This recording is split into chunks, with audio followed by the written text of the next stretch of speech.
so this happens all the time. What is she talking about? The world is getting crazier. People are acting more and more insane. The end of the world is tomorrow. Tomorrow. There's only one thing to do when the world is falling apart. Listen to Basil and Gonzo as they discuss this week's news and events through the lens of Bible prophecy. You are listening to Canary Cry News Talk. You're listening to Canary Cry News Talk. Today is October 9th, 2020. Episode 253, and today, Truth Derangement Syndrome. That's right, everybody. Thanks for being here, and you know me. I am your best buddy, Basil. And this is Gonz. Welcome back to another episode of the podcast where we love Jesus. We definitely love you, all you lovely listeners out there. And, of course, we love ourselves, I guess. It's hard to do. Hard to love ourselves. And also our enemies. So, wow. Yeah. Ran out the clock on the on the bet on that one. Well, yeah. Well, I wanted to bust out my new app, but I don't know. New Should apps. I do it? Let's hear it. Okay, let's try. Okay, so new voice app here. Let's do. Welcome to CanaryCryRadio. Welcome to CanaryCryRadio. There you go. Yeah, very nice. It's how it's like an Insta jingle maker. Yeah, almost. I know. It's how all the kids are making the music now. Just little apps. Yeah, is that on your phone? It is. Maybe I should get that. That sounds like a good plan. Yeah, it's called Veloco. Thanks. You're welcome, Veloco. Oh, come on. They didn't pay for any product placement. No, they didn't. I was just messing around. They couldn't if they tried. So there you go. It's an official recommendation. Free of any advertising, big data, evil corporation enhancement. Yes. Well, what's new with you? Just the new app? New app, but also I am going to set aside part of my brain tonight. Mm-hmm. And you'll understand why. Okay. The Los Angeles Lakers are going for championship number 17. I'm just going to try to ignore the giant Black Lives Matter print on the court and watch and try to enjoy the game and see if the Lakers can bring home a championship. You know, I've been a lifelong Laker fan, and things have gotten way too political recently, and it's really annoying. You know, like watching players like vote and education reform play basketball on the Black Lives Matter court there. But I'll try to just, give myself a lobotomy and try to watch a little basketball. Don't worry. I think it's just designed to automatically tune people out. Yeah, I think people are pretty the fed up with messaging it. is just so heavy-handed. Yeah, it's like your brain can't, because the way your brain operates, it tunes out any specific details that aren't I don't know, like the ubiquitous details. Like you don't really notice the sky until you look at the sky. It's always big, it's always up there, but your brain kind of tunes it out until you need to look at it. I feel like that's what's going on with a lot of that NBA new activism going on. It's like so big and so in your face that your brain just kind of tunes it out until it doesn't have to. I just, they allowed the players, if you didn't know, they allowed the players to have like these different sayings and stuff on the back of their jerseys instead of their names, or they have their names on the bottom of the number. But it's just ridiculous when you see like vote, okay, vote, whatever. But then education reform, that's the one that really bothers me. But I saw a really funny one. There was one guy, there's a guy on the Lakers that wore how many more, referencing like how many more, black people get killed by cops or whatever. Right. And, but he was missing so many shots that there were some memes out there of him holding a brick. Yeah. Holding a brick saying how many more. So it kind of worked against him, but what are you going to do? People are having fun with it. And, and they have no choice. It's those decisions are coming from the top. I know. Those players, especially, some of them probably volunteered and some of them probably advocated for all the extra stuff. But at some point they're just told what to do. It's a job. It's a job just like any other job. Yeah, I grew up around world-class level athletes, and well, at least in the sport of swimming, but I was always sort of around some of those folks, and I'm not saying anything negative about them per se, but most of them are so focused on their sport that what they get in terms of what's happening in the world is very much in little cookie crumbs, and it's fed to them basically, spoon fed to them. And so anytime they say anything, a lot of it is regurgitating the propaganda. And it's gotten really, really bad in the last few Kyrie years. Irving and Flat Earth. Yes. Yeah. Yeah, that was always a good one. The filters broke down there. Yeah. Very interesting today, Gons. Numbers are extremely low, and I'm poking around. I think some notifications didn't go out. Oh, yeah. Twitch is on every platform, numbers are extremely low, and I don't have an excuse for that. I have no idea why that would be. I was hoping unusually low. It's one thing to just have low numbers. It's another thing to just, obviously notifications didn't go out. So, oh, well, if you're here, you made it. You made it to the show. A lot of people didn't make it. Speaking of the show, Gons, I think we should get into it. Let's do it. Flippy update. Do you want fries with that? All right, folks, we're doing the Flippy update. If you don't know, if this is your first show, Flippy is the colloquial name for the disembodied robot arms that are taking our jobs, enslaving our children, and they are flirting with our spouses. And we like to track Flippy and other robots, whether they're disembodied robot arms or full robots, whatever, as well as AI, just to have a short little conversation about what the next step of them taking over the world is. And Gons, we got a double whammy today. First, I'm going to go over here at vice.com. This is an older video, but it was making the rounds. Some people tagged us in it recently. And the article is, where did that horrifying malfunctioning dental school robot come from? And you can play the video there while we read through. A video of a dental training robot went viral on Twitter yesterday, as malfunctioning mechanized silicone anatomy often is. Seeing it in action is frankly horrifying. It gnaws at the air and thrashes its neck, its eyes flitting in their sockets and eyelids twitching out of sync. It's like some artificial proto-consciousness is struggling its way out at last. It's probably how I look in the dentist chair when they get that plaque drill out. Once the uncanny valley horror of seeing the thing in motion waned, I had questions, most pressing of all. Who did this? And those who are watching live, you can see it's a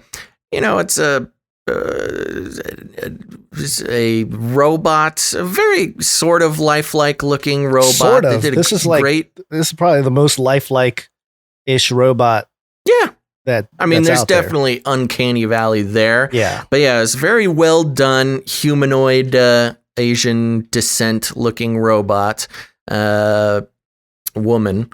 And in the video, she's sitting in a dentist's chair, and she is thrashing for her life. Some sort of malfunction has happened, and she is not happy about being at the dentist. I'm sure actually most dentists are sort of used to that kind of behavior. But this video is making the rounds. Let's see if there's anything else important in the article before we go on to round 2 of the Flippy update. Daniel Holland, who tweeted the robot yesterday, told me in a Twitter message that he doesn't actually know where the source video came from because he found it on Reddit. When you search Google for the thing, it mostly brings you back to blogs about the tweet. The oldest version I could find, and the first one I saw was posted by Take Cabo yesterday. In that one, you can hear the students trying to ask it questions. At the end, after it pauses, it's tortured writhing. Someone says, "Are you okay?" And it responds, "No." Gosh. Very clearly. Sorry, the video of the skin of the face is quite terrifying. I'm showing the other video from 2011, which by the way, the original research paper that came out was in 2011. That's when this bot was first being created. It says here, I found in a 2011 research paper where an early version of a dental training robot was described by researchers at the Showa University School of Dentistry in Tokyo, Japan. They named their robot Showa Hanako. In a video from 2011, blah, blah, blah. I was going to say that you mentioned it, and my response was like, hey, this is like old news. And you got really defensive. You're like, I've never seen it before. No, that's not what I said. I get defensive because whenever I bring something that is even nominally old, even if it's 2 weeks, you go, oh, it's old news. We can't use it in the show. Oh, I can't believe you haven't heard of this before. I'm like, bro, I'm just trying to do a podcast, man. But this is like, be kind. I know, but this is like, I remember this already made the rounds like 7-8 years ago. So this came out before we were doing this show. So anyways, I got a whole thing here, Gonzo. Okay. So there you go. Watch out. This dental training robot is coming for you dentists. That is where the revolution will begin. So, dentists being their first target. But that brings me to my second article here from VentureBeat that says Neosis raises $72 million for its dental surgery robot. Dental robot startup Neosis today closed a $70 million round of funding. The company plans to use the capital to bolster growth, blah, blah, blah. Estimates suggest surgical robots have been used in over 6 million cardiovascular, neurological, orthopedic procedures, blah, blah, blah. But Neosis is forging ahead with Yomi, which the company claims is the first dental surgery robot to receive clearance from the U.S. Food and Drug Administration. The FDA's clearance process, also referred to as the 510K process, allows medical devices to be marketed if the manufacturer can show the device is, quote, substantially equivalent to another cleared device. In contrast to the FDA approval process, companies aren't required to submit extensive preclinical or clinical data to gain clearance.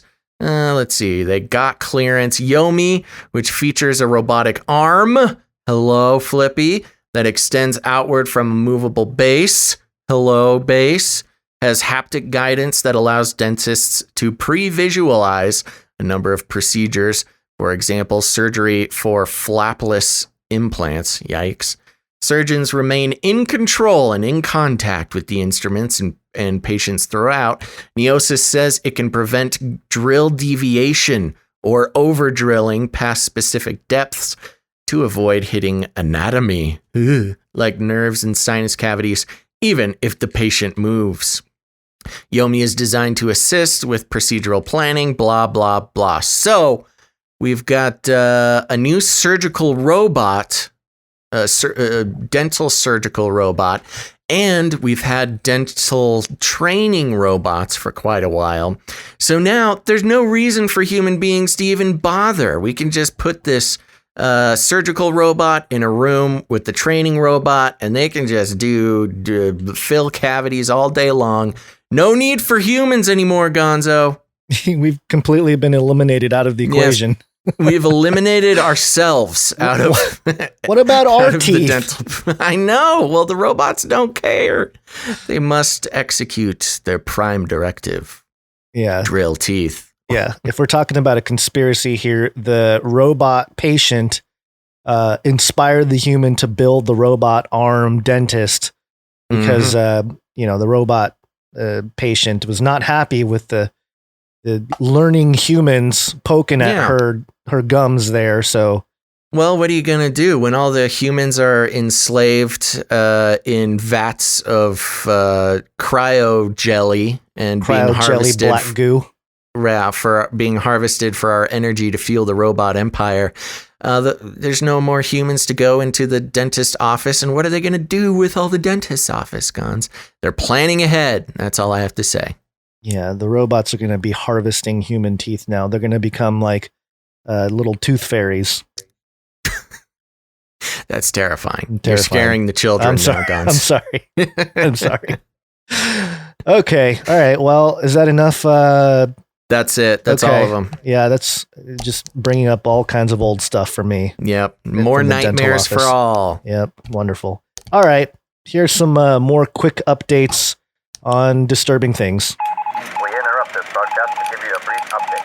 By the end of this timely interruption, you will be thoroughly updated. 33 is the number of completion of the Great War. Of course, 33 is the number the elites use to signal to one another. Illuminati dog whistle. MoDOT.org, utility work to close Clinton County Route 33. Ooh. Whoa, Lathrop. Clinton County Route 33. Clinton County might be some kind of messaging going on here with shutting it down for utility work. Oh, come on, Q, get on it. Yeah, let's go QAnon. So there's one 33 update. And of course, this is masslive.com. 139 inmates. 33 employees positive for COVID after mandatory testing at Essex County Sheriff's Department. Uh-oh, defund the Sheriff's Department. Yeah, it's almost like they're crying for help. Like, look, 33 guys. 33, don't shut us down. There's your 33 update. We had a few people send us this story here about 5G and VR.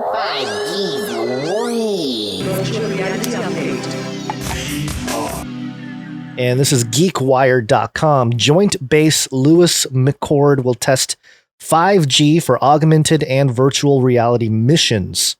Ooh. And it's pretty intense here. This is a military thing? Yeah. Oh, wow. Joint Base Lewis McChord in Washington State is participating in a $600 million Pentagon program to test the use of 5G connectivity for high-tech applications. JBLM's piece of the program will focus on 5G-enabled applications that make use of augmented reality and virtual reality for mission planning, training, and operations, the Department of Defense said today. The other sites involved include Hill Air Force Base in Utah, conveniently next to the Utah Data Center, Marine Corps Logistics Base Albany in Georgia, Naval Base San Diego in California, and Nellis Air Force Base in Nevada. Oh, wow. So there They're you all go. over the place. Yeah, all over. And this is, I'm sure this is kind of a bigger deal because now you got these guys testing 5G and VR as part of their training. And there's a whole list of industry partners participating in this. You got GBL Systems, AT&T, of course, OCS Network, Booz Allen Hamilton, and focus on 5G include Naval Base San Diego, Marine Corps Logistics Base Albany, Nellis Air Force. We already mentioned these, but yeah. So there you go. What exactly are they testing with 5G? It must be some sort of remote equipment. Remote equipment and probably drones and stuff. Yeah, I'm sure. Yeah, the 5G for fast connection and no lag.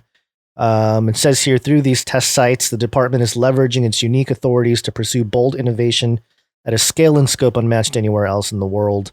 They didn't really get into specifics.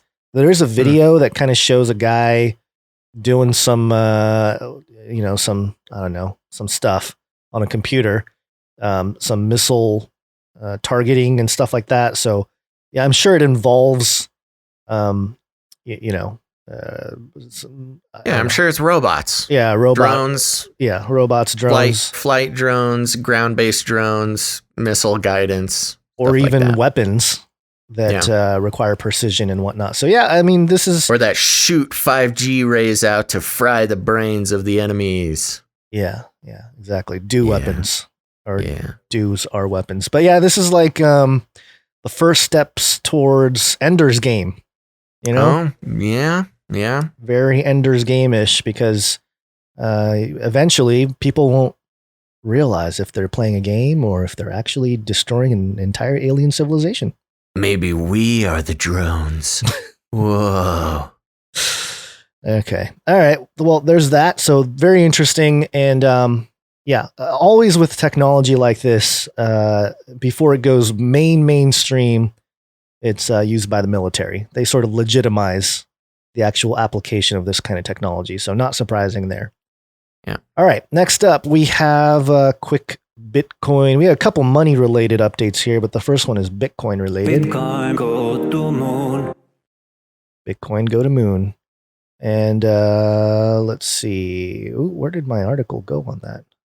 Must have lost it. Hold on. Give me one moment as I open the actual article here. It's a story from market.businessinsider.com. And this is says Twitter's Jack Dorsey reveals how and why Square invested $50 million into a block of nearly 5,000 Bitcoins. Wow. So I think they said that it's about 1% of Square who's behind the Cash App, if you have the Cash App on your phone. Yeah. And the 1% of the companies, basically reserve cash money is going into Bitcoin. And this is a trend, Basil. There was another company a few weeks ago that went all in, or at least not all in, but like at least a good percentage, maybe 50% in MicroStrategy into Bitcoin as well. And a lot of big movers recently. Yeah, and the CEO of MicroStrategy was talking about how there's like $5 trillion on fire right now. And that's, the money that's reserved in a lot of these companies in dollars. Mm-hmm. And so there's going to be a point at which they're going to have to figure out how to preserve that money. And if that happens, we're going to see institutional FOMO, fear of missing out. And that could be crazy for Bitcoin. Totally. I mean, that's what we've been seeing. We've been seeing a lot of big financial companies, hedge funds, banks, all these guys, pretty much anybody who sells financial products has been dumping billions of dollars into Bitcoin. And the reason we bring it up is because institutional acceptance is one of the things that people, including ourselves, have been keeping an eye out for when it comes to Bitcoin and legitimizing cryptocurrency. For the normies, normal folk. Yeah. And we're seeing it more and more. Yep. It's the native money of the internet is really what Bitcoin is. And they already have stuff set up for satellites and all kinds of stuff. It's pretty wild. And of course there are, undertones of the mark of the beast when it comes to something like Bitcoin and digital assets, digital currencies in general. Although again, Bitcoin itself doesn't require anything like a mark on your right hand or forehead to access the money. It's just every time we talk about cryptocurrency, we get people yelling "Mark of the Beast" at us. Yeah, I think there's a lot more viable options than Bitcoin for the Mark of the Beast. Yeah. You got what the Facebook coin, all sorts of things. Libra. Yeah. Well, there's got to be a lot of geopolitical things and other things to move around before we even get to that point, because we have stuff like this popping out. This is AP News. Space Pope Reptilian. Pope commits to clean finances amid scandal in backyard. Ooh. Yeah, it says here, Pope told European anti-money laundering experts Thursday that the Vatican was committed to clean finance as he denounced. Yeah, I know. Really, Vatican? As he denounced financial speculation amid a spiraling corruption investigation in the heart of the Holy See. It is rare for a head of state to meet with the Council of Europe's Moneyval teams, who make periodic on-site visits to member states to evaluate their adherence to international standards to fight money laundering and terrorist financing. But amid the Vatican's own financial scandals, which has exposed the Holy See's ineptitude in investing and managing donations from the faithful, Francis received the dozen members of the Moneyval team in a private audience in his library in the Apostolic Palace. And this is the part that makes me not mad. It just triggers me. It triggers me, Basil. Citing Jesus' efforts to cast out the, quote, merchants from the temple, Francis praised the evaluators' work and policies aimed at, quote, monitoring movements of money and of intervening in cases where irregular or even criminal activities are detected. And continued, quote, the measures that you are evaluating are meant to promote a clean finance in which the merchants are prevented from speculating in that sacred temple, which, in accordance with the Creator's plan of love, is humanity, Francis said. So, yeah. I'll believe it when I see it, Pope. I don't know about that. It just sounds ridiculous that the Pope is out there saying, talking about clean finances. Okay, Pope. And whatever. Okay. We've got some World War II era treasures you must be returning. Oh, the Vatican has their underground vaults. I mean, imagine how much stuff they actually have that's not just finance, but all kinds of stuff. Yeah. Documents, art. Yeah. I mean, they're sitting on, this is, they're like at part of the heart of the corruption in terms of like central banking and all of that is right. Vatican led. So I don't know. This is all just PR spin if I'm being honest. Okay. That's our boy. Atta boy, Francis. All right, our next quick update here. Race wars. The race wars. Race wars. Race war. I've warned you and warned you and warned you. This is a horrible idea. That's my headline. The actual headline, blogs.yelp.com. New consumer alert on Yelp takes firm stance against racism. This is a horrible idea, Basil. Let me read for you what they're going to do here. How Yelp manages more info. Yeah, how Yelp manages media-fueled reviews. The new business accused of racist behavior alert is an extension of our public attention alert that we introduced in response to a rise in social activism surrounding the Black Lives Matter movement. Oh no. If someone associated with the business is accused of or the target of racist behavior, we will place a public attention alert on the business page to warn consumers that the business accused of I know, to warn consumers that the business may be receiving an influx of reviews as a result of increased attention for businesses accused of overtly racist actions, where we can link to a news article. Oh no. We will escalate our warning with the business accused of racist behavior alert.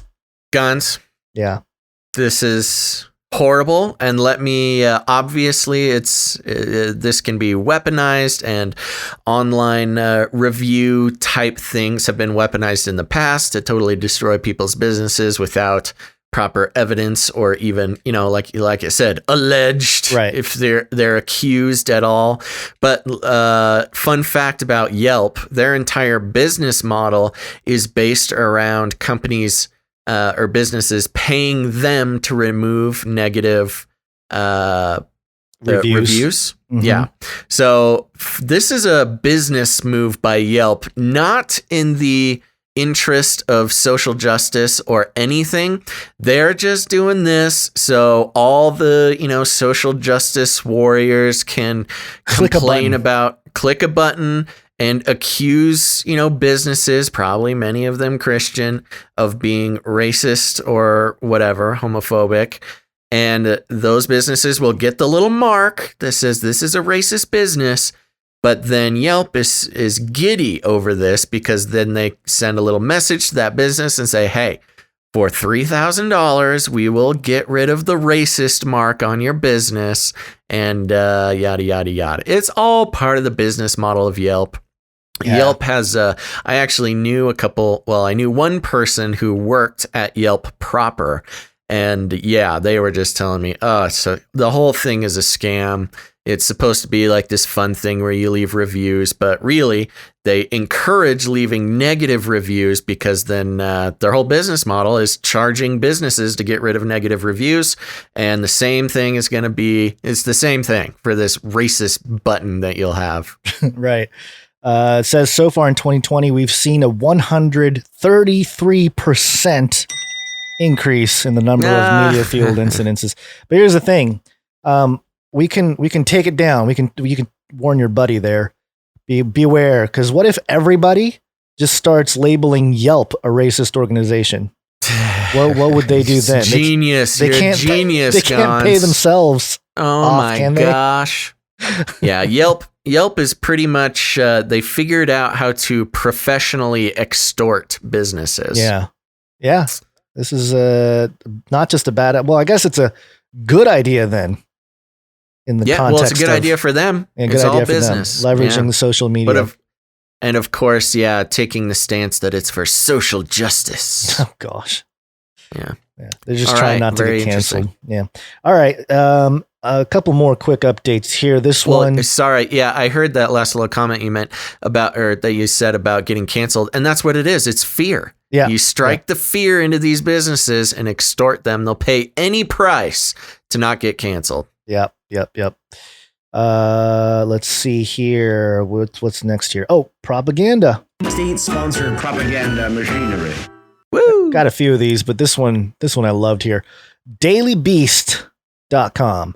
Steve Schmidt says fly landing on Pence's head may mean he's conspiring with Satan.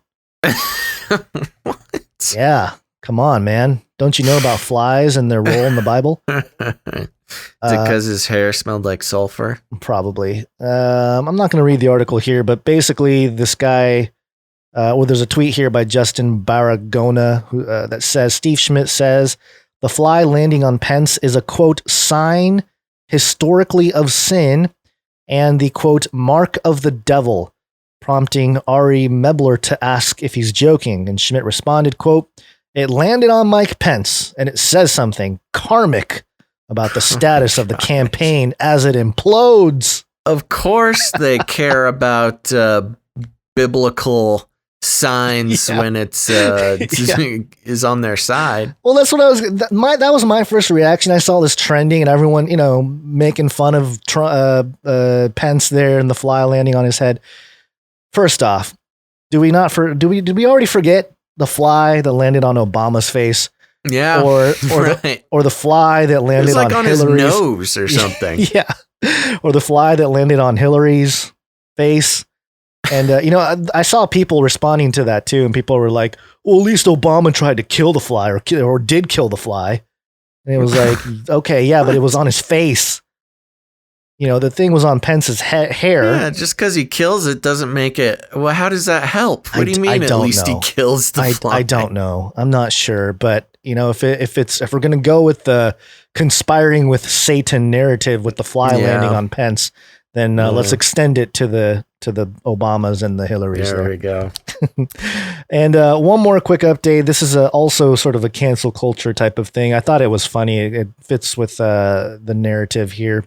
But it had to do with more canceling of Q. Q the miserable, Q the desperate. What must I do to convince you people? You're right, Q. Forbes.com, Etsy, latest to crack down on QAnon conspiracy theory. Ooh, Etsy getting bold. Oh my gosh. For those who don't know, Etsy is a website where, people can sell their arts and crafts. And once again, they just keep repeating the same summary of what's going on here. It says e-commerce platform Etsy will remove and ban any items affiliated with the right-wing QAnon conspiracy. Business Insider was first to report Wednesday as the theory claiming there is a, quote, deep state plot against President Trump and his supporters by a global cabal of sex traffickers looking to create a new world order has grown in popularity across social media platforms. It's like they got just like an outline and then just just plug in the company. And, it really has. I mean, that's become the teleprompter read for Q. It's always Q, an online far-right conspiracy theory that a satanic cabal is working against Trump and traffics children. It's exactly the same over and over. Whenever it's mentioned, that's the exact phrase that comes after it. It's out on AP, man. There's a couple things to point out, though. Number one, does this... Sorry, Ebony Blaze says, and I had all those Q quilts to sell. Yeah, and the Q bobbleheads. Yeah, I know. My Q cross stitch. Well, what am I going to do with all this Q cross stitch? That was my first point, is like, how big are Q products on Etsy? Number one, is there like a problem? Is there like an influx of Q items on Etsy that they probably have their own category at this point? And the other thing is, anytime they point out that, there could be a global cabal of sex traffickers looking to create a new world order. Yeah. Are they, if they're taking this down because they're saying it's nonsense or whatever, but it almost makes it seem like they're for global cabal of sex traffickers. Yes, you're correct. You make a good point. You have mentioned it before. Yeah, so just something to point out to your friends and family who are, because here's the deal, and we have to mention it every time because there's inevitably someone that's going to, jump on our back for this, but we're not QAnon supporters. We're not like what do they call them? Q-tards? I guess that's what people call negative. What? We're not. You can't say that, Gons. I can't? I don't know. Oh, whatever. You can say whatever you want. I can say whatever I want because we have no advertisers, Basil. Yeah, that's true. But the point here is the idea of just, free speech and your ability to just share what you want and sell what you want on platforms across the internet, and to shut down, something or just an affiliation with it. I wonder if there's people that, a guy named Quinn that sells like quilts by Quinn is getting shut down because he has Q on his quilts or something, Yeah, that's just unfortunate branding. Well, the funny thing here is that you can still sell Q if you wanted to. You could still sell Q stuff. Squarespace, you can make a website and they have e-commerce built right in. Shutting down Q stuff on Etsy is not going to stop anything. It's not going to stop any Q merchandise from making it out. The only difference is now Etsy won't be making any money off of it. They won't get their cut. They're shooting themselves in the foot here. Well, once again, they're probably bowing down to certain investors or something of Etsy or whatever it is. People higher up that are like, we can't be part of the problem. Of course. And make money off of it's all these conspiracy millennials theory. Millennials are coming of age now to the degree that they are, they've made it to higher positions in these companies. Yeah, and look at us. So we're turning into a giant corporate socialist system. Right. Yep, exactly. Yeah. All right, those are all the updates. You had a quick updates. That was a lot of updates, but those are good. Yeah, you had a quick update of something you wanted to talk about here. Yeah. This is maybe like in between a story and an update. But yeah, let's talk about the 25th Amendment for a second. I don't have a jingle for the 25th Amendment, which I suppose I can just. Let's just call it this: a pandemic special. Yeah, okay, that fits. Or Trump, maybe super duper or something. Trump super. Anyways, I call it the super duper missile. Incredible. Just because I like it. All right, this is from rollcall.com. However, this article is all over the place. And it says here, why is Pelosi suddenly talking about the 25th Amendment? And we've been mentioning the 25th Amendment pretty much all year because they've been trying to pull the 25th Amendment out on Trump for years. They tried it even before impeachment and it didn't work. So they went for the impeachment, which we'll get to later. But the article reads, why would Speaker Nancy Pelosi unveil legislation less than 1 month before Election Day to establish a commission under the 25th Amendment to determine the president's fitness for holding office? That's the question many in Washington are asking Friday after Pelosi held a news conference with Maryland Representative Jamie Raskin, a constitutional scholar and a member of the House of Democratic Leadership Team, to back his bill setting up a commission on presidential capacity to discharge the powers and duties of the office. Democrats say they are simply setting up a process authorized by the Constitution that should have been codified long ago, but is especially needed now because of the COVID-19 pandemic. Republicans think Pelosi is continuing the effort she started with impeachment to try to oust President Donald Trump, and others suggest Pelosi is signaling that Trump, who tested positive for COVID-19 last week, is unfit to hold office. The 25th Amendment of the Constitution provides authority for the vice president to take over for the president if the commander-in-chief is, quote, unable to discharge the powers and duties of his office. Most people are familiar with the part of the 25th Amendment that allows the vice president and a majority of the presidential cabinet to determine if the president is unfit to serve, but it also delegates such authority to, quote, such other body as Congress may by law provide. Wow, that good old constitutional language. Such other body as Congress may by law provide. Raskin's legislation, an updated version of a bill he first introduced in 2017, would establish such a body, a 17-member commission composed of 4 physicians, 4 psychiatrists, and 8 former high-ranking executive branch officers appointed by congressional leadership from both parties. The final member would be selected by the other 16 to serve as chair of the commission. The commission, if called upon through House and Senate approval of the concurrent resolution, would, quote, carry out a medical examination of the president to determine whether the president is mentally or physically unable to discharge the powers and duties of the office. According to the bill text, the president could refuse the examination, but the commission would be authorized to factor that into their decision. If the commission determines the president is unfit to perform his executive duties, the vice president would take over. A variety of theories have floated as to why Pelosi would push this bill at this time, but let's start with the California Democrats' own answer. Quote, what? All right, sorry. Go ahead. Okay. Quote, Congress has a constitutional duty to lay out the process by which a president's incapacity as the president of any party is determined. Real quick, Gons, will you Google and pull up any information if the 25th Amendment has ever actually been acted upon? Thanks. Pelosi said, a president's fitness for office must be determined by science and facts, she added. This legislation applies to further presidents, but we are reminded of the necessity of action by the health of the current president. I wonder if that's supposed to be health. A little typo alert there.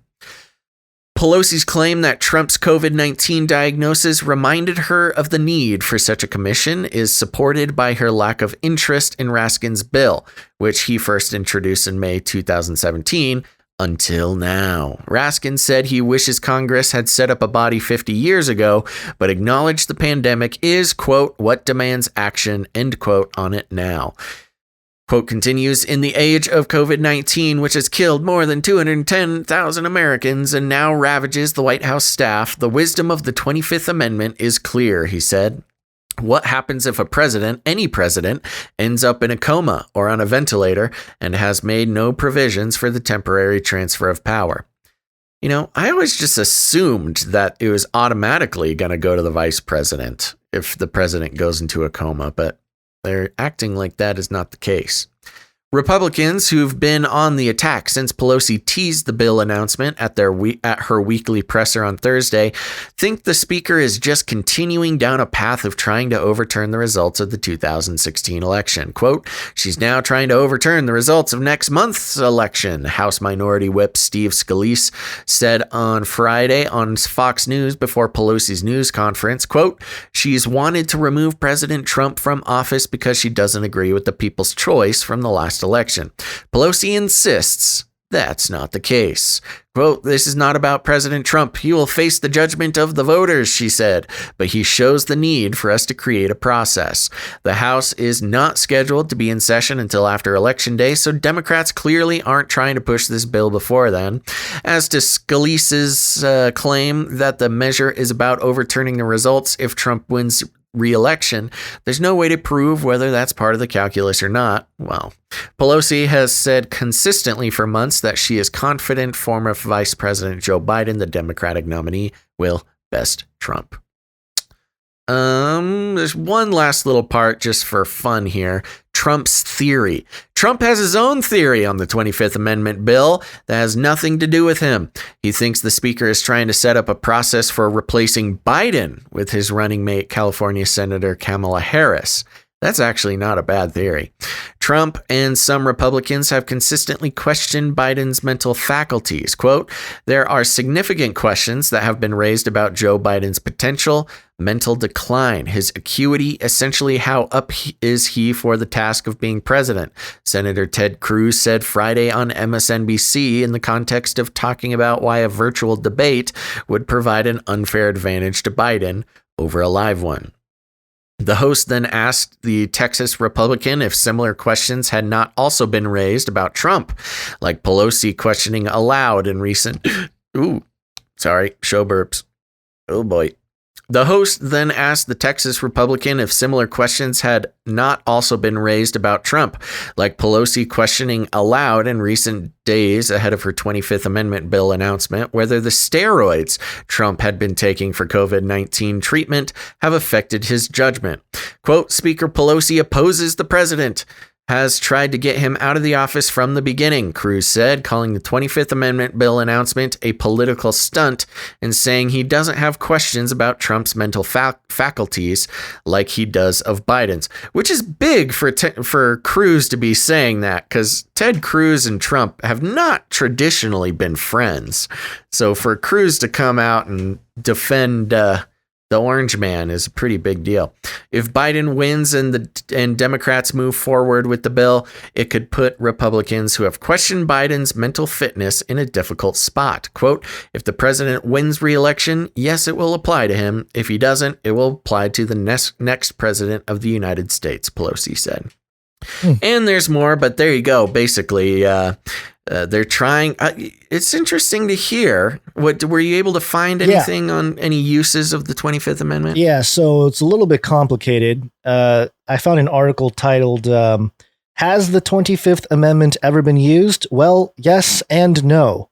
Oh, great. Yeah, so it says here that in 1985, President Ronald Reagan directed the Vice President George H.W. Bush to take over his presidential duties while he underwent emergency colon surgery. The 25th Amendment was enacted from just before 11:30 a.m. when Reagan went under anesthesia to 7:22 p.m. that same day.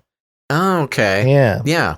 And then, no, I knew they had been doing this. And then in the early aughts, President George W. Bush invoked the 25th Amendment twice during his 2 terms. The first time was in 2002 for a routine medical procedure. The second was in 2007, once again for a medical procedure. For the latter, Vice President Dick Cheney was handed over presidential duties for 2 hours and 15 minutes. And prior to the passing of the 25th... what an exciting couple of hours for the vice president. You know, that's like one of those, trivia questions. You know? Yeah, no, that is How long? Somebody listening now, you need to pay attention because you will win $10,000 on Wheel of Fortune. Yeah, Wheel of Fortune. More like this is more of a Jeopardy question. I meant Jeopardy. Yeah, you're right. And then it says that it's been more unofficially invoked prior to the passing of the 25th Amendment. Woodrow Wilson suffering a stroke in 1919, and there's a couple more examples here, but yeah, so this happens all the time. What is she talking about? Well, I mean, wouldn't say all the time, but yeah, it's been used for these things, and yeah, I can understand Pelosi trying to leverage the history of this, but you know, with both cases, or at least the times they have been invoked, it's just during like, you know, a surgery, medical, somewhere they're expected to come back.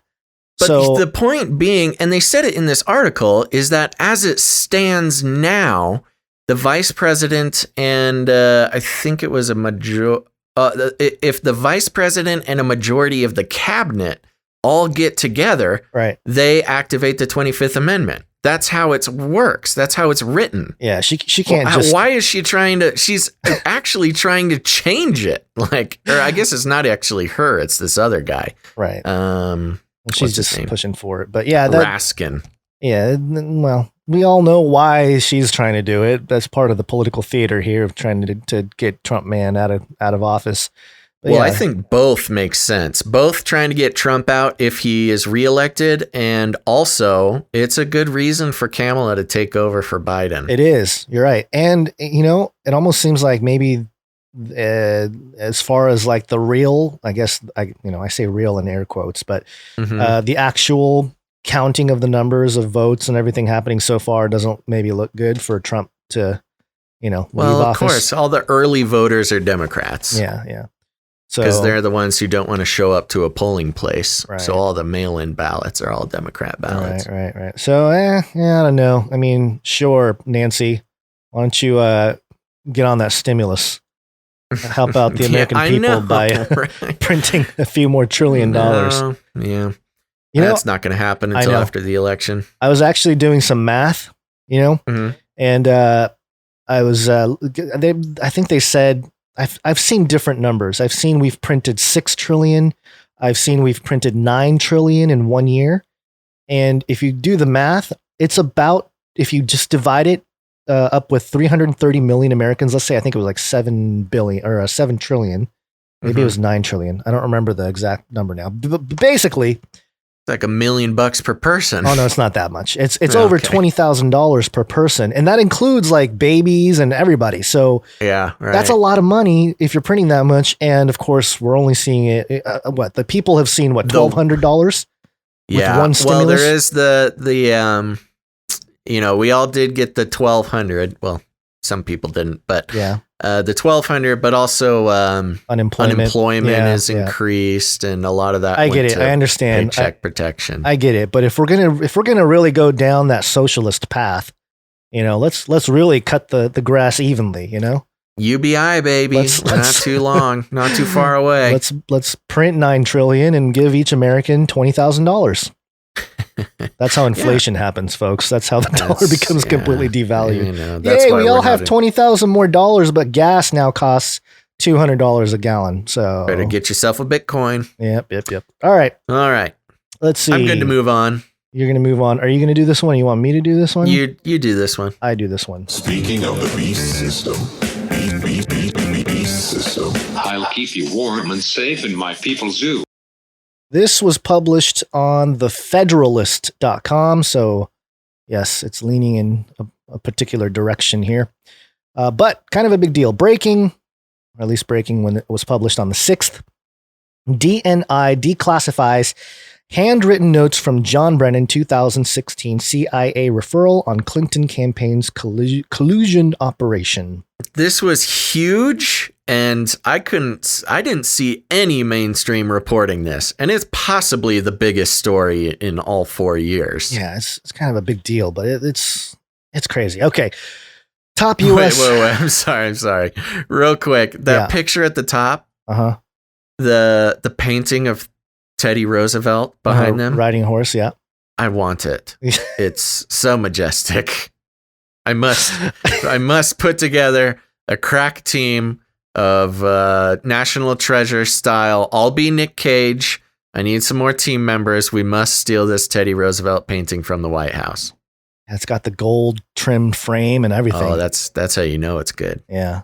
Okay. All right. Sorry. Continue. I'm glad you interrupted my me for very that. important comment before we talk about the most explosive story in 4 years.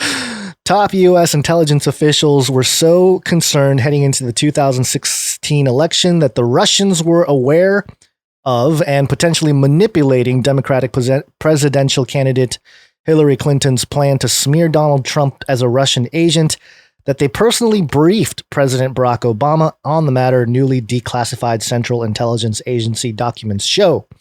CIA officials also requested that the FBI investigate Russian knowledge of Clinton campaign's collusion smear operations. Newly declassified handwritten notes from former CIA Director John Brennan shows that the U.S. intelligence community knew in 2016 that Russian intelligence was actively monitoring and potentially injecting disinformation into Clinton's anti-Trump collusion narrative. The intelligence concerning Russia's knowledge of Clinton's campaign plans was so concerning to Brennan and other national security officials that they personally informed Obama of the matter in the Oval Office in the summer of 2016. The handwritten notes from Brennan were declassified by Director of National Intelligence, DNI, John Ratcliffe, and provided to Congress on Tuesday afternoon. According to the declassified notes, Brennan and the U.S. intelligence community knew months prior to the 2016 election that the collusion smear was the result of a campaign operation hatched by the campaign of Democratic presidential candidate Hillary Clinton. Quote, "We're getting additional insight into Russian activities from redacted." Brennan's handwritten note states, quote, "Site alleged approved by Hillary Clinton on 26 July of a proposal from one of her foreign policy advisors to vilify Donald Trump by stirring up a scandal claiming interference by the Russian security services." Wow. End quote. The notes. That was a quote. Yeah, that was a quote. That's it's from the head of CIA, a handwritten note talking about how the Russian collusion story was created by the Hillary Clinton campaign. It's pretty. Yeah, wow. That's pretty straightforward there. I don't know how you get around this one, but oh my gosh, somehow. Hillary's so mad right now. She is. Oh my gosh, she's so mad. She's going on the dark web right now. Hiring some goons. Yeah. Bro, watch out, Brennan. I know. No, don't go in any hot tubs. Or not just Brennan. Aircraft. John Ratcliffe of the DNI. Yes. He's the one that provided the declassification here. Yeah. And keep in mind here, by the way, Brennan hates Trump. I know. Brennan is not a Trump fan. He wrote an entire book about how horrible Trump is. And so Brennan didn't release this then. This was it was the DNI. The DNI guy. Yeah. Wow. But yeah, Brennan's of course. I mean, he's in trouble too, probably from the Hillary occult Clinton. I tried to make a thing out of it, but I couldn't. But yeah, for writing handwritten notes and having it, leaving a paper trail. Right. Okay, the notes appear to have been prepared by Brennan to memorialize a meeting held at the White House with the president and his top security advisors. Sorry to interrupt again, but he has bragged, and this was the whole thing with his book, why he was trying to convince people that it was so correct or so accurate was because Brennan notoriously takes notes on every meeting he goes to. Yeah. That was like his thing. And if you don't want to believe this note, then you can't believe any of the notes that he's, made that eventually created his anti-Trump book. Yeah, which he shot himself in the foot there by even publishing that thing. Yeah. Included in Brennan's notes are the responses of other participants in the briefing, including those of former White House National Security Advisor Susan Rice, busted, former White House Chief of Staff Dennis McDonough, and former DNI James Clapper. Oh, Claps. Oh, Clapper. But those responses are redacted. At one point, Obama asked whether there was any evidence of collaboration between the Trump campaign and Russia, but any response that may have been recorded in Brennan's notes is redacted. And it's got these, we're going, I can't read his handwriting. He's too classical in his handwriting. It's very hard to read, yeah. And also which is actually a good in case anybody was maybe thinking that these notes were forged. If you're going to forge notes, you would make them readable. These are scribbles, like he was writing them down very fast. Quickly. Yeah. Moreover, the CIA and other intelligence agencies also suspected early on that many of the key claims underpinning the collusion narrative could themselves be the product of deliberate Russian disinformation. I think last week, Ratcliffe released a classified memo based in part on Brennan's notes, noting that Russian intelligence was aware of the Clinton campaign's plan, increasing the likelihood that it would be tainted by Russian disinformation. Now, keep in mind, this article we are reading is from the Federalist. It is. It's a right-leaning outlet. Yeah, so it's going to be worded in a certain way. Yeah, so they've got their own flair, but still, the evidence is there. I like that. They're like, hey, what kind of Russian collusion information can we find between Russia and Trump? And the Russians are like, we'll give you the information. Yes, would you like some information? While the Clinton campaign hired Christopher Steele, a foreign agent in the pocket of a sanctioned Russian oligarch, to concoct a dossier of alleged allegations against Trump, the primary source of the most salacious and damning allegations of treasonous collusion came from a suspected Russian spy named Igor Danchenko. Last month, Attorney General William Barr informed Congress that the FBI was so concerned about Danchenko, who had been dubbed the, quote, primary subsource used by Clinton campaign subcontractor Christopher Steele in his thoroughly debunked Steele dossier, that it had previously deemed him a national security threat and investigated him and determined to determine if he was a Russian spy. The Bureau called off the investigation once Dyachenko left the United States and was no longer within the purview of the FBI's domestic counterintelligence mission. Although Democratic lawmakers have claimed without evidence that the latest declassifications are themselves the product of Russian disinformation, multiple senior intelligence officials told the Federalists that the CIA remains convinced that Russian intelligence sincerely believed as early as summer of 2016 that the Clinton campaign launched its anti-Trump collusion smear operation to distract from Clinton's email scandal. In October 2017, the top lawyer for the Clinton campaign and the Democratic National Committee finally confessed publicly that he had personally hired the Democrat opposition research firm Fusion GPS, which paid Steele to peddle allegations that Trump was a secret Russian agent working on behalf of Vladimir Putin.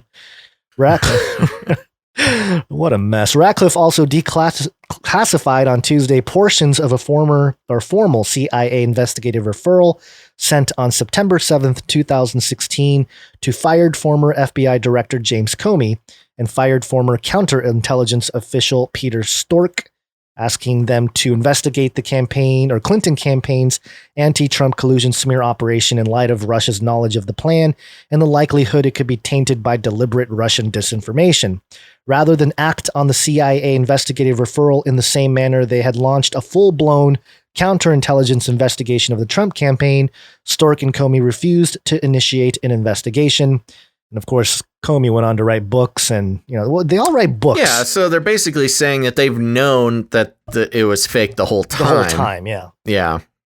I gotta say, with a lot of these types of things, we are, neck deep in all of these types of things all the time. And there is always you gotta reserve a little piece of your brain to consider that, it could be real. You never know. You never know if the evidence that you're looking at, for instance, all the evidence that Hillary had made up the Russian scandal, there's always a little piece of your brain. You have to be like, well, it could be disinfo, that, maybe he did collude with the Russians. Who knows? Maybe he did. You gotta keep, and that's just part of being a good, paying attentioner. I was going to say researcher, but I don't want to give us any accolades we don't deserve. No, but whatever. Conspiracy theorist, fringy person, you must reserve a part of your brain to think like, okay, I could be wrong. Yeah. But this just totally erased that little piece of my brain thinking that the Russian scandal could be true. And it's we were right all along. Well, there were so many independent researchers that were actually saying this exact thing ever since 2016, and they were using publicly available documents, a lot of them, that were either published officially from the government or, leaked documents. Usually, people ran with a lot of leaked documents, but it's hard to really nail it down and convince people. I followed Tracy Beans. I don't know if you ever heard of Tracy Beans, but she was doing a really good job of summarizing a lot of what was going on here. I think she got pulled into some disinfo at some point as well, but that's kind of the danger of doing that kind of reporting. But let me continue on here. Quote, real quick. Actually, well, I'll just say it now. Okay. One big clue that I noticed during not just the vice presidential debates, but the actual presidential debates, not a single reference from the Democrat side of Russian collusion. Yeah, they brought up everything. They went back to he's never condemned white nationalists. He's never this and that. They named everything, but not one time did Biden or Kamala mention the Russian scandal. And they knew this was coming. It would not hold water anymore. They cannot rely on that fake crutch that they've been pushing for 3 years. 4 years. It's a really bad place. I feel bad for if you're like an objective, just a person trying to serve their community and government, PR person for the Democrats. That's a tough place to be in. Do you run with the Russian narrative that's thoroughly been debunked? Or do you run with the Trump's white supremacist narrative that people can see and be debunked by watching 30 more seconds of a video that we all clipped? I couldn't stand it. I did do a tweet. I'm sure you saw it. I did. I saw it. Yeah. I think it was after one of the debates. There's just simply, well, it's pretty sad when the Democrat campaign is demolished by just Googling Trump denounces white supremacist compilation. And there's these like 10 minutes compilations, not just of him doing the like Proud Boys stand back and stand down, not wishy-washy ones. Yeah. He's specifically like KKK, evil, bad, denounced. Neo-Nazis, evil, bad, denounced. Racism, evil, bad, denounced. And it's like, how could you possibly keep this talking point when one Google search will just destroy it? It almost seems that's like the world we live in. Yeah, it almost seems like with the absurdity, the circus that we live in here, it's almost as if it's like a layer upon layer conspiracy where it's like Trump actually is doing some kind of, shady business, which we've covered. I'm sure he is. He is for sure in one way or another. But in order to not get into the weeds there, keep everyone distracted with fake news and, fakeness of and like easily debunkable fake news too. So that everyone's busy debunking the obviously easily debunkable fake news. Rather than like really digging into real conspiracies. So that's a great point. You make a great point. Yeah. They don't even care if people believe it or not. Right, just they don't. Distraction. They don't. Here's a tip, real quick life tip for everybody who has normies in their life, anti-Trump or pro-Biden normies. Just Google Trump denounces white supremacy compilation. You'll find tons of videos. Pick a good one that has is pretty long and really beats home the point, and just save it to your phone. Make it an icon on your home on your home screen, because you're gonna get into conversations and you just want it quick. You just want to be able to whip out your phone, click the icon, and play the video, because it totally destroys any one of those normies saying that he's never denounce white supremacy. There's my tip, life tip. Okay. There's a few more. There's a little bit longer of rest of the article here. We don't have to really go through it. I don't think we should, especially since we have way more stories and we're running out of time. Time is always moving. Yeah. Do you have your heart out for sure today? Yeah, pretty close. Yeah. I think we should move the big story down below the break. Okay. Okay. We can do that. You think? Yeah. Yeah, just to get on with the show, maybe. Yeah, we can. Yeah, let me just summarize. I'll just read one more paragraph here to sort of summarize some of this. All right. The CIA referral declassified and released by Ratcliffe shows that it was personally addressed to both Comey and Stork. Because the CIA does not have legal authority to police domestic matters, it informed the FBI of the agency's concern about potential Russian knowledge of Clinton's campaign's plan to smear Trump as a Russian asset, especially given the FBI's ongoing counterintelligence investigation of the Trump campaign. Not only did the FBI refuse to investigate whether the Russians were using the Clinton campaign to interfere in the 2016 national election, but Comey also claimed last week that he knew nothing whatsoever about the CIA investigative referral. And I actually didn't watch it, but did you? I know that there was a Comey interview where he was sort of, or maybe not an interview, I think he was briefed on certain things or whatever, and he was out publicly, and like half his questions were like, I don't remember. Yeah, I do not recall. He just refused to answer any questions. Yeah, but I think he put himself in a bind too, because there was a timeline. I don't remember exactly what it was now, but I think if you listen to a couple episodes ago on No Agenda, they clipped it, the part where at the very end of the episode, they clipped Comey basically contradicting himself right there, just blatantly contradicting himself on a timeline. So, yeah, I mean, the thing is, I guess the takeaway here is, okay, this is pretty treasonous. I mean, like, you don't have to say, that you don't have to get too far into the weeds of like conspiracy theory to say that this is a pretty treasonous act here. Mm-hmm. Is anybody going to pay for it? Are we really going to see, Trump I think it tweeted depends out who wins the election. I guess, yeah. It's maybe. another one of those Hillary quotes. You know, if he gets elected, we're all going to be swinging. I know, but then it just turns into a political leverage point for Trump. You know, oh, you better reelect me so I can arrest them. But he was saying, you know, he's going to arrest Hillary before too. And well, it depends if you believe Q or not. Yeah, but thousands of indictments, thousands, 170,000 indictments. Okay. We're waiting for it, Basil. Let's take a quick break. Why do you want to break so bad? Okay. Because we got to go soon. I know. I get it. It's break time. Come on, take a break. Okay, folks, we're just going to take a really quick break, but do not go anywhere because after the break, we're going to be talking about the FBI's new trophy case where there was an alleged plan to kidnap the governor of Michigan. And we'll be going through that. We'll have some FBI talk. That's always good. And if we still have time, we've got some AI COVID stuff and some space updates for the end of the show. But you're going to want to stick around to catch up on what the FBI has been up to. But before then, we want to thank some of our new followers and most importantly, thank some of our new producers. But first, Gons, let's thank some of our new Twitch followers. Are you ready? Yes, we have new Twitch followers. Yes, just a couple. It's a short list today. Are you ready? Yes, ready. First, I want to thank Messy Goomba.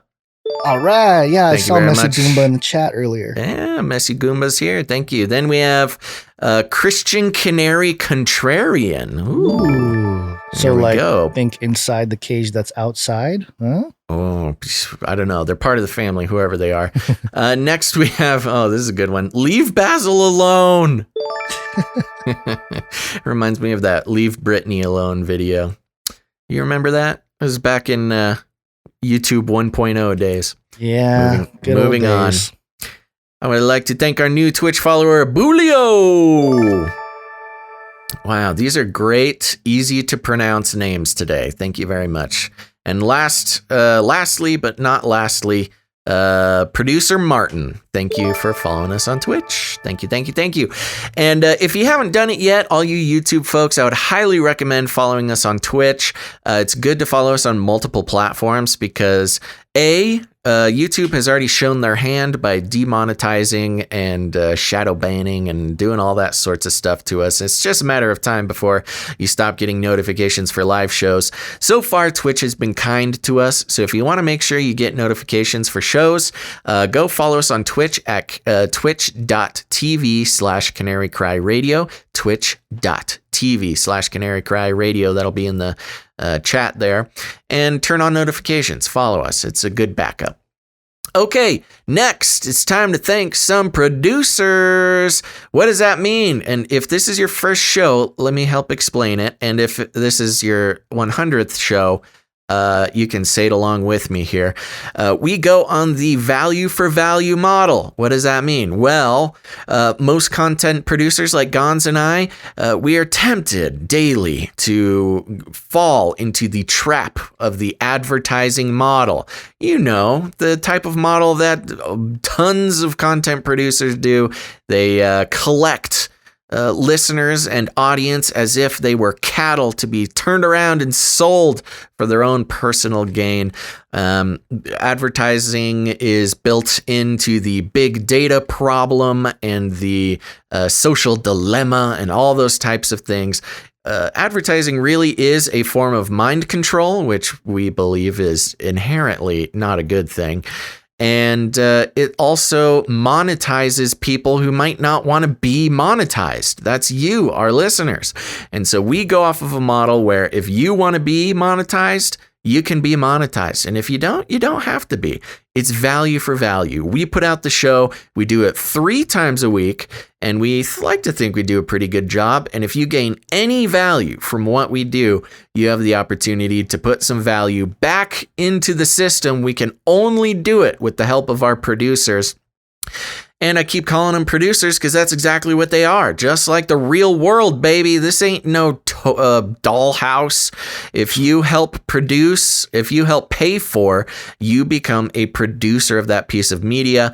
That's us. You can put us on your LinkedIn. You can put us on your resume. Put our email. We will vouch for you because you really are a producer. It's not just a fun, cute thing. It's a real deal thing. So I am ready to thank some producers. Are you, Gonzo? That's a yes, folks. So first of all, the first and easiest place to become a producer of the show is patreon.com/CCNT. That's patreon.com/CCNT for Canary Cry News Talk. And today, Gons, we do have a couple new producers on Patreon. First of all, I want to thank new producer Carter. Thank you, Carter. Thank you, producer Carter. Everybody in the chat, make sure to thank your producers because they are the reason that you get this show right now. And next of all, I want to give a big old thank you to producer Serena. Very generous, very important producer. Thank you, producer Serena. I think she gets executive producer for today. So yes, thank you, executive producer Serena. Next, we have patreon.com/CanaryCryRadio. If you haven't heard, Canary Cry Radio was our original podcast. It's still up. You got to go listen to it. It's an interview show. It's great. But patreon.com/CanaryCryRadio. We have a new producer named Christopher. Thank you very much, producer Christopher. Thanks, Christopher. You are the man. Now, if you don't like Patreon, that's okay. A lot of people don't like Patreon. We support you. That's why we have CanaryCryRadio.com/support. CanaryCryRadio.com/support. That's right. CanaryCryRadio.com/support is a great place to become a producer. We've got PayPal options. You can join on a monthly producership, or if commitment is not your thing, you can come in at any one-time amount that you would like. Gons, who do we have coming in on PayPal? PayPal, we have first off producer Jason coming in. Thank you, producer Jason. Thanks, producer Jason. And a repeat, they just keep repeating. Producer Exodus 32. Thank you very much, producer Exodus 32. Yeah. At least second episode in a row. Yeah. And I wonder, again, is there a meaning behind this number, do you think? We should ask him. I think there is some Jewish significance. But we should ask him before we blow up his spot there. Yeah. But yes, very fun. Yeah, a lot of people like to make up their own numbers, not make them up, but use their own numbers, to send us little messages or participate. No 33 producers today and no Trump tax producers today. Oh, yeah. So there you go. We need the Trump tax producers. Maybe, the Trump tax producership might be over. I don't know. Yeah. Maybe people are over it. That's yesterday's news. So, okay. Well, there we go. Thank you to all of our producers, producer Serena, executive producer Serena, producer Carter, producer Christopher, producer Jason, producer Exodus 32. Thank you so much. Yes, thank you for your treasure. You can also support us or become producers of the show with your talent. And before that, I guess we can talk about crypto real briefly. We do accept cryptocurrency. We did not have any crypto gifts as of today's episode, but we ask that if you have talents producing, drawing, music, anything like that, we ask that you contribute to the show in one way or another. And equally as important, very important to the show. It provides content, and that's why that's the more traditional understanding of a producership is providing some kind of content. And in today's episode, we have a couple jingles to play. Woo. First off, we have a jingle from Martin. This is the quantum computer jingle. Quantum computer. Wow. Wow. Quantum computer. Wow. Very good. Thank you, producer Martin. I might have to mix that one with Magoo's quantum computer and make a super quantum computer jingle out of it. Yeah. Yeah. And this one, I am so happy about this one. I know. This brought me so much joy. I've listened to it like 100 times since producer Mike sent it in. It's a little bit longer than a jingle, but I think it's worth playing. Yeah. I will give a disclaimer. If you were triggered by my dinosaur noises, I apologize. Yeah, explain real quick what this is, so people that don't understand. Quickly becomes some Canary Cry News Talk deep lore. This was maybe 3 weeks ago now, 2 or 3 weeks ago. I had been on a Jurassic Park kick and was practicing my dinosaur noises, and I think they're pretty good. I listened back to the ones on the show, and they weren't quite what I thought they were. They were a little different. They sound a little different in my own head, but I tried my best, and everybody has been very supportive. So thank you. I will just say my dinosaur noises are an obnoxious sound, but to those who love the show, it is a treasured moment in the show. And here you go. Let's just play it. What do you say? Yes, this track is called Fun Fact.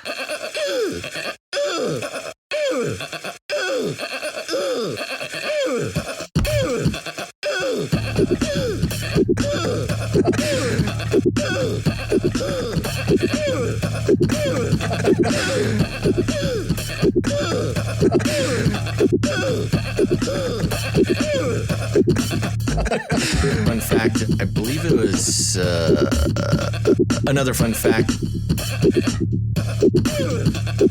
Fun fact. Another fun fact. Brings me back to my Screamo days. Oh no.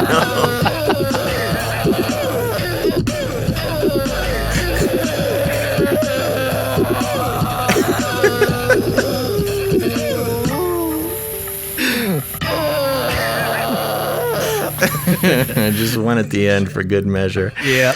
That was there producer Mike. Thank you, producer Mike. That is fantastic. Yeah, we'll play that at the end of the show at the Canary Cry mixtape as well. Yeah, and if you weren't sure what was going on, again, that's Basil's Dinosaur Sounds. Looped is in a program like Ableton or some other looping machine, and rhythmically chopped up. Some real artistry there by producer Mike. Yeah, very well done. Thank you, producer Mike. It will be added to the end of show playlist. And so if you want to hear that again, wait till the end of the show.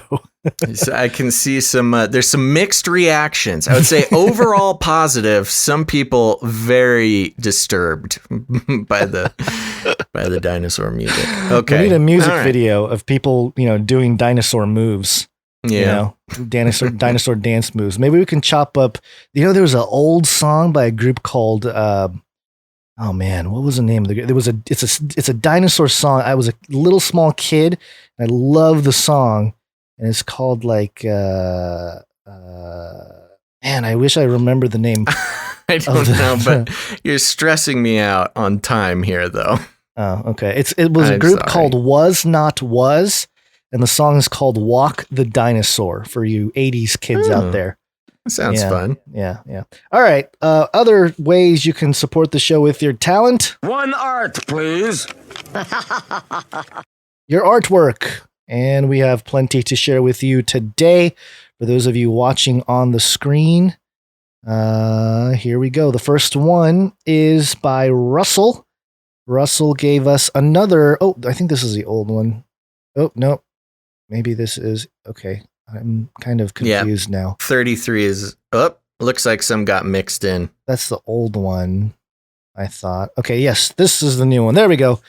This is a new one by Russell. He's been giving us the 33 artwork. Ooh, I didn't see that one. Yeah, this one's the number 33, and it's on the back of the dollar bill with the all-seeing eye with sort of fiery lava, Mm-hmm. I don't know, tears in it or something. Yeah. So very good. Thank you, Russell. And then mixed in with sort of the montage of imagery, you've got what is that? Oh, Is that yes. Nimrod over on the left. Yeah. Nimrod, The and then over acorn. on the right we have the Phoenix imagery. It looks like. Yeah, all ancient Sumerian Yes. cuneiform. Very good. The Yeah. 33 montage collection continues. Yes, very good. Thank you for that. And we also got another one from 88. This one I got. This is Basil. I think it's called Swole Agro Basil. This one needs to go on a shirt. Canary Swole Radio on the shirt of Wow. a ripped. This must be the bird. same guy who made the two cool canaries. Yes, same Yes. style. So it's me as a canary. I've got my big headset and googly eyes on, and man, I am swole. This is motivating, man. I'm doing it. I'm making the decision now. I'm gonna get swole. I'm gonna do it. I've chubbed up a little bit during quarantine, and but you know what? Real bodybuilders will tell you got to chub up before you shred up. And I have a little thought bubble. I get steroids when I get strep throat, bro. It's cool. Okay, this is good. It's a reference. Last show, we were talking about Trump going on steroids. And yes, I mentioned how I get steroids when I get strep throat or something. They have yet to make me this swole, but I think a little bit of a conversation with my doctor and I can get the right stuff. You're going to be in the gym. And with this picture in front of you. With an inhaler, yes. A steroid inhaler for my respiratory sickness. Your trainer's going to say, what are your goals? And you're just going to hand him a picture of this. Yeah. Well, the joke is, when you get a trainer, they ask you, I have some trainer buddies, and they say, whenever I ask somebody what their goal is, they always say Brad Pitt and Fight Club. And who else says that? Where did I hear that? It's a kind of a known funny thing. Yeah, it's a known thing. Yeah. Yeah. So Brad Pitt and Fight Club is like every guy's dream, apparently. But this is mine. This canary man. Super jacked canary man. Oh, that is good. Yeah, we got to get these over to Dust for the Canary Cry merch perch. I think we need to send him a bunch of stuff to put on shirts. Yeah. Yeah, get in contact with Dust over there and we can make this happen. Oh, Basil's True Love said it looks like DuckTales. That's a great point. It's like me mixed with DuckTales mixed with Arnold Schwarzenegger. In there we prime. go. Now we're hybrids. Yeah. Yeah. Wow, this is so fun. All right, what's next? We got another one from Lekekt. Lekekt. And this one is called, it was labeled Less Art, More Macaroni. Ooh. And Lekekt. Wow. Oops, I'm sorry. I made it disappear. And it's I believe it's maybe Hulk behind a desk with a hologram that's flipped over, and it says to proceed, press confirm. Yes. And it's connected to the Ark of the Covenant and what looks like maybe, I don't know what that's supposed to be. I'm not sure either. Or something. Lekekt, you might need to start sending us some ciphers so we can it's fully break down what you got going on here. But it's definitely got some like technocracy mixed with ancient, relic type of stuff. You got the Ark of the Covenant hooked into the computer. Good stuff. It's Good again, stuff. He's meta. He's super very meta. Lekekt is maybe our most meta artist. Yeah, Thank you, Lekekt. Very good. Thank you, Lekekt. And what else do we have here? And I think the last one that we have today is by Allie. Ooh, I was scared. I didn't see anything come in from Allie. Yeah, this one's from Allie, the Canary Cry merch perch. Sorry, buddy, it's a merch perch. And oh, this is great. Yeah, it was a little collaborative effort with Mom. So there's a little computer generated letters, I think. Sorry, buddy, it's a merch perch. But it's got Mr. Magoo on there. It's got a CanaryCryRadio mug. little bobbleheads, I think, it's got of you and I. Yeah, the Basil and Gonz bobbleheads. Up in the right-hand corner, she's got a whole gallery of Mr. Magoo's art. Right, that's what it is. That can make it onto shirts and stuff. And a Jay Vela poster looks like. Oh, yes. Jay Vela's in there. So, wow, this is fun. This, again, the recursiveness of the Canary Cry art looping in on each other. Yeah, and Jay Vela and Mr. Magoo being featured without actually sending in art. Look at that. Ooh, wow. You still made it on the list, Jay Vela and Mr. Magoo. Yeah. Very impressive. Very cool. So thank you for that, Allie. What a great day for art. Thank you, Allie. Youngest known producer and very talented artist, Gazlin Bonds in the chat. Make sure to say thank you and good job. Yes. And we want to thank That Night Wind for continuing with the timestamps. Really, truly appreciate that. It really helps out. CanaryCryMerchPerch.com if you want to check out one of our producers who put together a Canary Cry merch store, and that supports I think we figured out the artist, us, and Dust himself.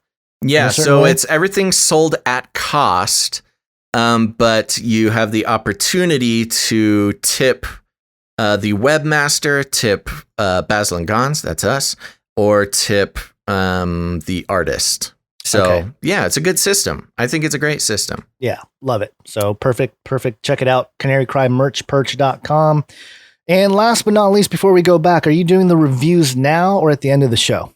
I'll do them right now. Right now, we have reviews to read. Reviews. Thank you very much. Well, I don't know. I can do it at the end. What do you think is best? I think we can just do it now. Yeah, might as well. All right. So one really important thing is for everybody to leave ratings and reviews. The easiest way to do it is to search in whatever search bar you want. Apple Podcasts, Canary Cry News Talk. That'll take you to where you need to go. Leave a review. We have no control over the review process, and that is heavily weighted when it comes to the algorithms sharing the show with people who have never heard of it before. So I want to thank everybody for sending in their reviews. First, I'm going to start with Bahan Boy Monet. Says, my source of news, 5 stars. All I got to say is keep up the good work. I love the podcast. It's interesting, especially hitting all topics. It's never a dull moment. Yes. Love y'all. Please be safe where you are, and God bless. Thank you very much, Bahan Boy Monet. Next, we have one from B122406. Subject line, 5 stars. Basil and Gonz are the best. I'm so happy these podcasts are twice a week. They're 3 times a week. But, if you catch them twice, that's great too. It says, I'm so happy these podcasts are twice a week. My 13-year-old watches with me, and I think Basil has inspired his love of Hawaiian shirts. All right. LOL. Yeah, that's right. Get the kids on the Hawaiian shirts early. Thank you very much, B122406. Next, we have 5 stars from One Red Eye 420. Subject line, 1, 2, Flippy's coming for you. Thought-provoking podcast featuring topics that are entertaining. Let me start over. Thought-provoking podcast featuring topics that are entertaining, informative, and steeped in humor. Not sure how one steeps a podcast in humor. I think this is a repost. Sounds dangerous considering the amount of electrical and personal computing equipment involved, but I'm certain they make a Visine for that. In any event, adding this show to my playlist will not end in regret. Keep up the good work, guys. Note, no artificially intelligent, lower wage earning robots were harmed or marginalized in the making of this podcast. Okay, you know what I think this is? They left this review, I think, a month or 2 ago, but they've added updates, and so it put it to the top of the list. Next update, Nephilim update. The jingles for this show make appearances throughout the day in my phone from various members of my family. Take a break. It's wake up time, blockchain, to name a few. Great. Love the user-generated content, lack of unwanted advertising, and the biblical worldview used to elevate current events. Thank you, Basil and Gonz, for all of your hard work, your dedication to truth, and for creating a community we all look forward to being a part of every time the notification bell rings. Well, thank you very much for that update. One Red Eye 420. Yeah, that means a lot. One of the things I enjoy thinking about are like young listeners just annoying their parents with jingles. not jingles playing from the show, like, but like mouthing out the jingles, Yeah. Like, hey, eat your broccoli there, Johnny. And then he says, yeah, put it on the blah, blah, blah, blah blockchain, stuff like that. Yeah. I just love the idea of that happening. I'm a little confused because I think I read this one before, but it says it came in on the 6th, and I've not read reviews since the 6th. So I think there's some sort of updates or something going on messing with my list, but I'm going to read through anyways. This is from For the Remnant. 5 stars. If you love me, guard my commandments. Was started off as a humble attempt to parse through current events through the lens of biblical prophecy. Canary Cry News Talk has grown into so much more. Join Basil and Gonz as they take you on a walk down an aisle that doesn't exist, in that they assist their audience in taking a step back from the left-right paradigm and show the world for what it really is. Lest we forget, take heed that no man deceive you was a commandment, not some polite suggestion. Put on the full armor of Yahweh and join us as we do battle against the principality and power of the airwaves. Who knows? Maybe if you stick around long enough, you can learn how to not accidentally marry a Nephilim. Oh man, deep cuts. Very good. Thank you so much For the Remnant. All right, almost done here. Left on the Canary Cry Radio page, 5 stars from the John. Curse you, Flippy, curse you. 5 stars because I didn't go over my data limit listening to these guys. I mean, how could I? Ever since Flippy sold out to the mainstream, cough, shill, cough. They haven't performed very many interviews with people. It's not like it was the olden days when they would interview people like Josh Peck, Derek Gilbert, and then Josh Peck and Derek Gilbert, and then occasionally everyone's favorite pug lover, Gandalf, Michael Heiser. The show only lets you down because you don't pay them enough to produce it. Shots fired, the John says. Thank you very much, the John. Yes, we've got a lot of people who missed the original Canary Cry. Don't worry, we have plans. Lastly, we have plans. Sir D3, yes, it's time to wake up, he says. Hey, yo, wake up. And I think that's the cue, Gonz. Yes, 5 stars from Sir D. Hey, yo, wake up. Okay, back to the show. Wow, there's a little bit of a longer break than we expected. Yeah. Sorry about that. But we had a lot of great art, a lot of great reviews, and a lot of great everything. So thank you to all the producers, artists, musicians, review leavers, everybody. We can't do the show without you. Okay, Gonz, let's get to this story. And we got a little bit of propaganda. State-sponsored propaganda machinery. That's right. State-sponsored propaganda machinery. This is coming from MSN, but it's a mirror of a USA Today article. And the headline is deeply disturbing. Feds charge extremists in domestic terror plot to kidnap Michigan Governor Gretchen Whitmer. Create civil war. Whoa. Yeah. And I mean, I've said on the show, I'm actually quite worried about this election and something akin to a civil war. I think a lot of people are feeling that. But the article reads thusly: 13 members of an anti-government group bent on igniting a civil war are charged in a plot to kidnap Governor Gretchen Whitmer, who the group targeted in a possible commando raid on the state capitol, according to newly unsealed court records. Authorities said Thursday that the Wolverine Watchmen group... Oh my gosh. Why did they gotta be Watchmen, huh? I know. We might as well just mention it now. Watchmen, it kind of triggers us because, of course, biblically, Watchmen, is something that a lot of fringy people consider themselves to be akin to. Ezekiel 33 reference to the watchmen on the wall who are, their duty is to inform the people or the king, whoever, that there's people coming towards their fort or their kingdom, and or enemies coming towards them. And Ezekiel so you have 33, that. Yeah, sorry. No, I was going to say Ezekiel 33 outlines how if you say nothing and so the watchman sees something and says nothing, then the blood is on the watchman's hands. Mm-hmm. But if they do warn the people and the people don't heed, then it's on the people. So it's a pretty important job the Watchmen have there. Yeah. And so you've got that biblical reference, the Watchmen, but then you've got the Wolverine reference. Yeah. And in the context of militia, I mean, this is straight from Red Dawn. If anybody remembers that movie where a bunch of teenagers get together and create a militia against an invading Russian force. Right. And they call themselves the Wolverines. So we've got the Wolverine Watchmen. You know what I think it actually might have reference to, because they're in Michigan Wolverines, the University of Michigan. They are the Wolverines. So. Oh, yeah, that's probably more reasonable. But Red Dawn is funnier. Well, double meaning. Okay. Authorities said Thursday that the Wolverine Watchmen group planned on storming either the Capitol or Whitmer's vacation home as part of a broader mission to instigate a civil war. The FBI and Michigan's Attorney General outlined felony domestic terrorism charges against the group's organizers, who planned on hurling Molotov cocktails at any police officers who tried to stop the kidnapping, a federal affidavit says.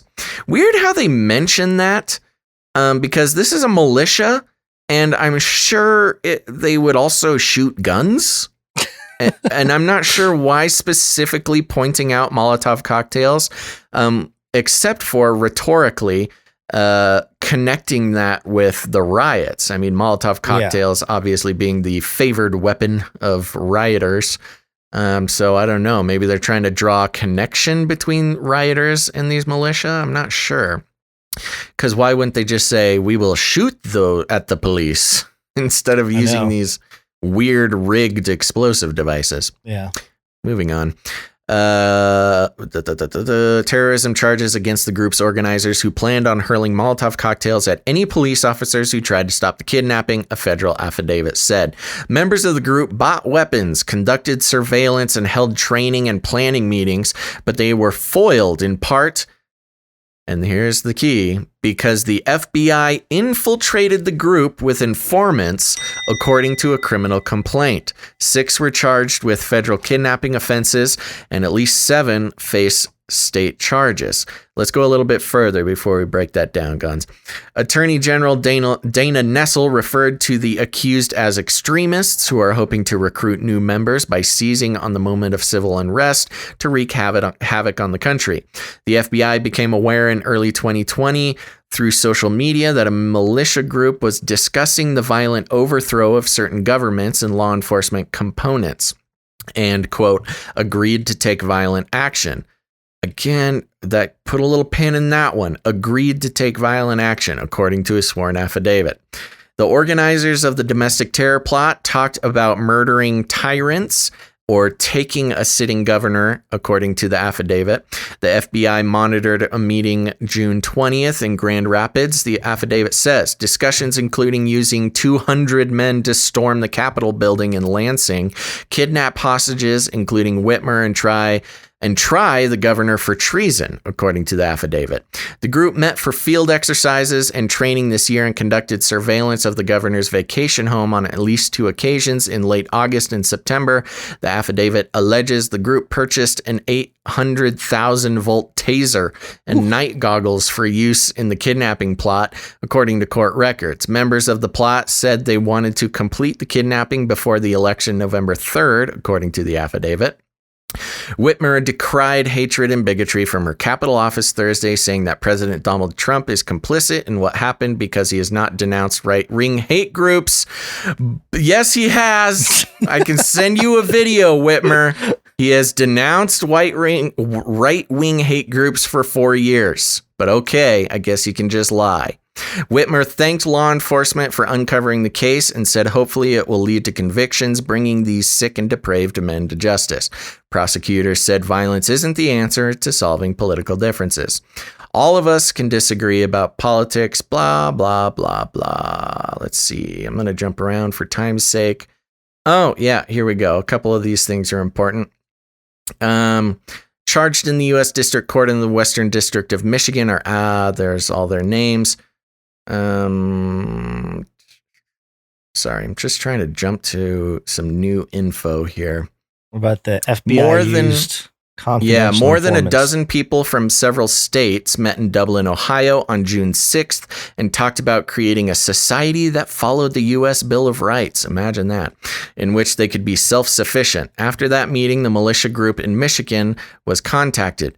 The FBI used confidential informants as part of the investigation and paid one of them more than $14,000 and another $8,600, according to the affidavit.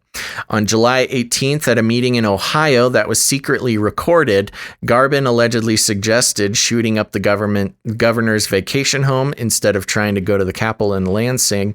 Fox, that's one of the men involved, is named Fox, not Fox News. Fox said the best opportunity to abduct Whitmer would be in her personal vacation home or the governor's official summer residence on Mackinac Island. Fox allegedly described the plans as a snatch and grab. Once kidnapped, Whitmer would be moved to a secure location in Wisconsin for trial, according to the affidavit. Fox suggested they get a real estate agent to help them find the exact location of the vacation home and collect information. Yada, yada, yada.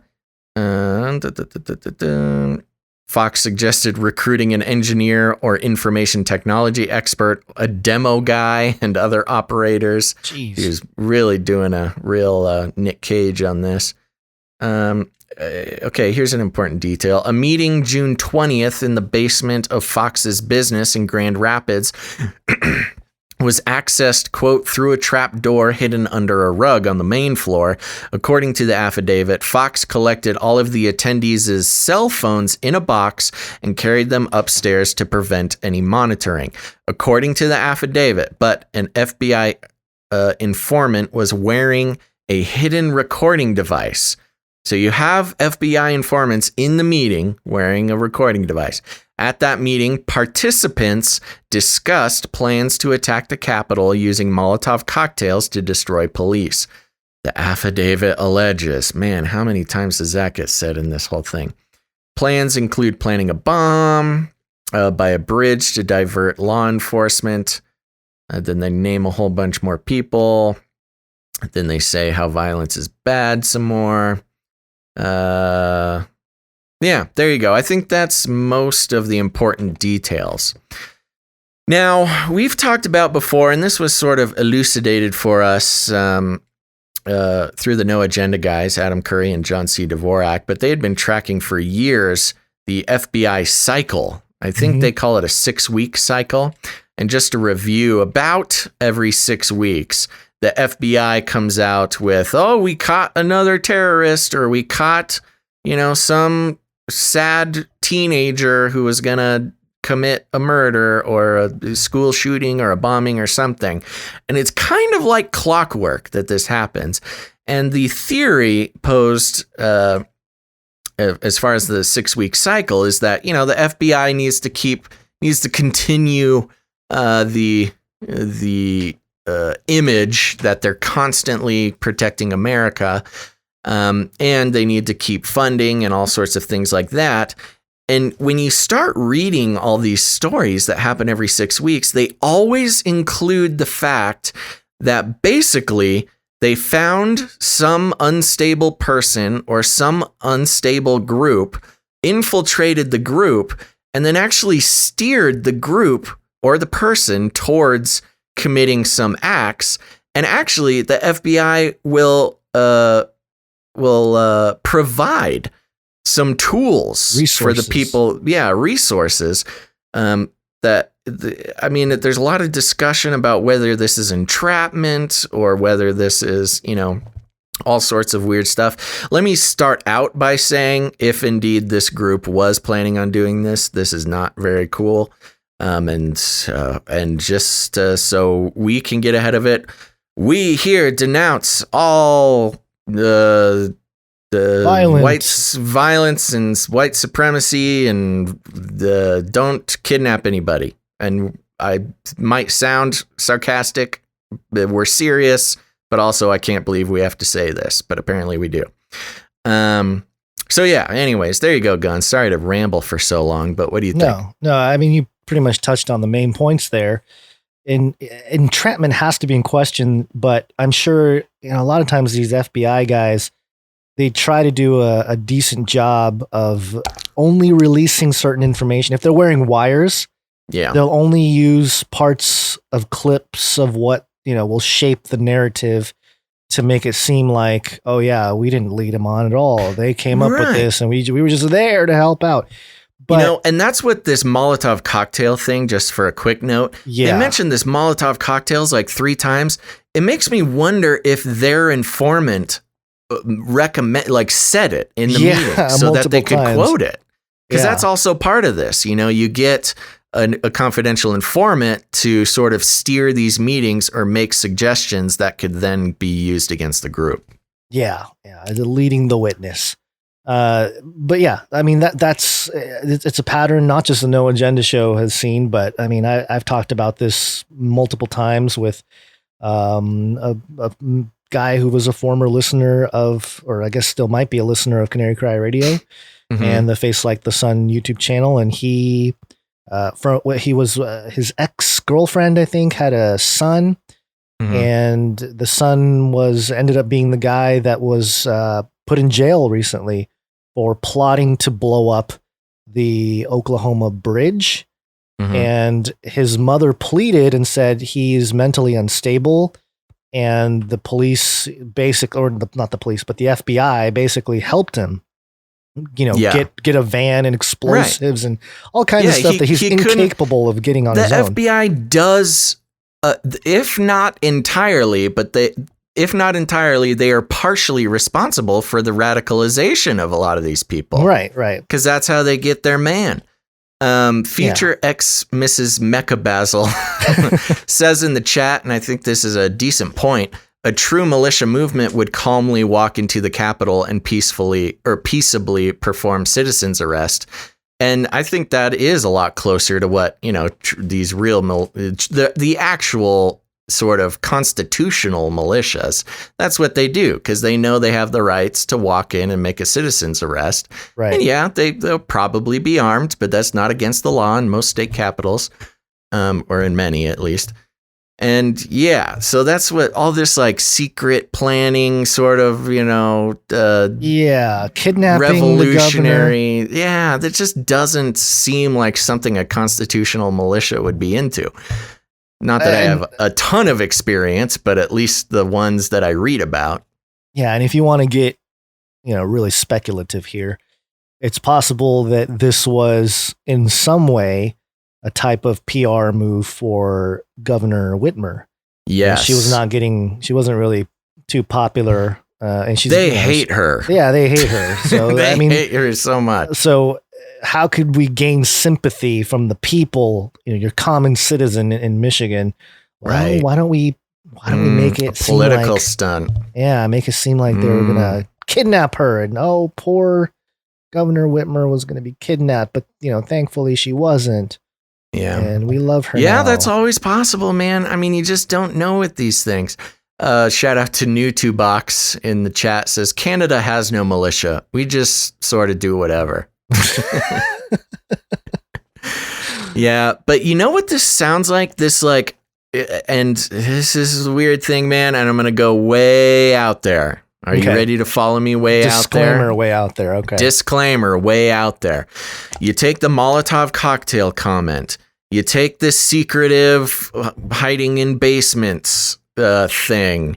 You take, a lot of the sort of LARPing aspect of this. It sounds like Antifa. Like it sounds... I'm sorry. I'm trying not to be an Antifa alarmist or anything. And look, FBI agents listening, you're whatever, do your thing, man. I'm not here to cause any trouble, but it sounds like Antifa. The Molotov cocktails, the weird LARPing secret trapdoor thing. Like I said, from what I have read, the constitutional militia people, their whole thing is they're working within the rights that the Constitution gives them. They're not about doing criminal activities and kidnapping people and stuff like that.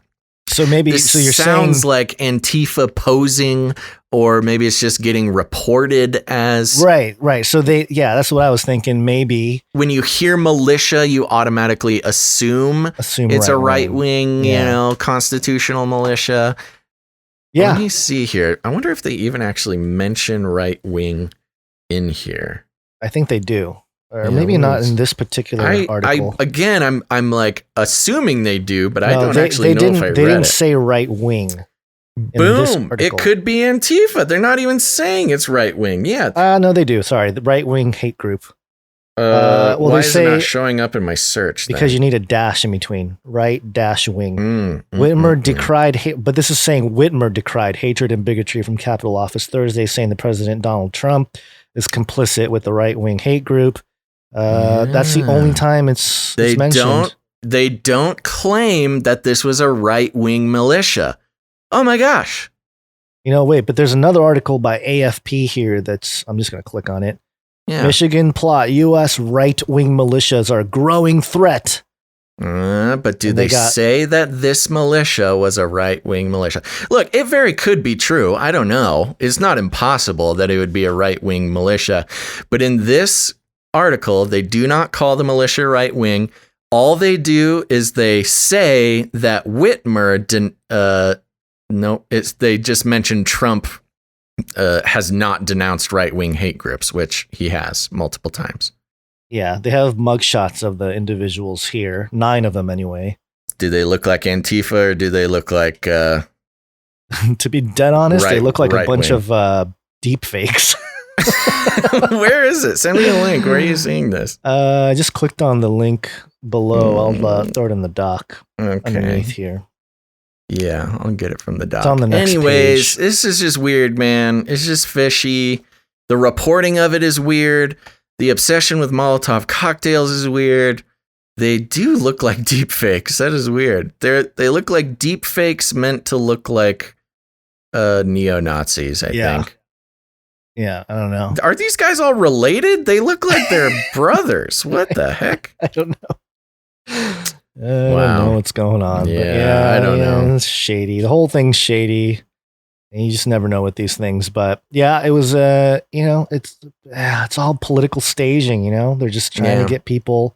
If this is true, if it really was a right wing, they say here, U.S. right wing militia is a growing threat. Oh, that's what you mentioned. Totally different article, but. Yeah. Yeah. Anyways.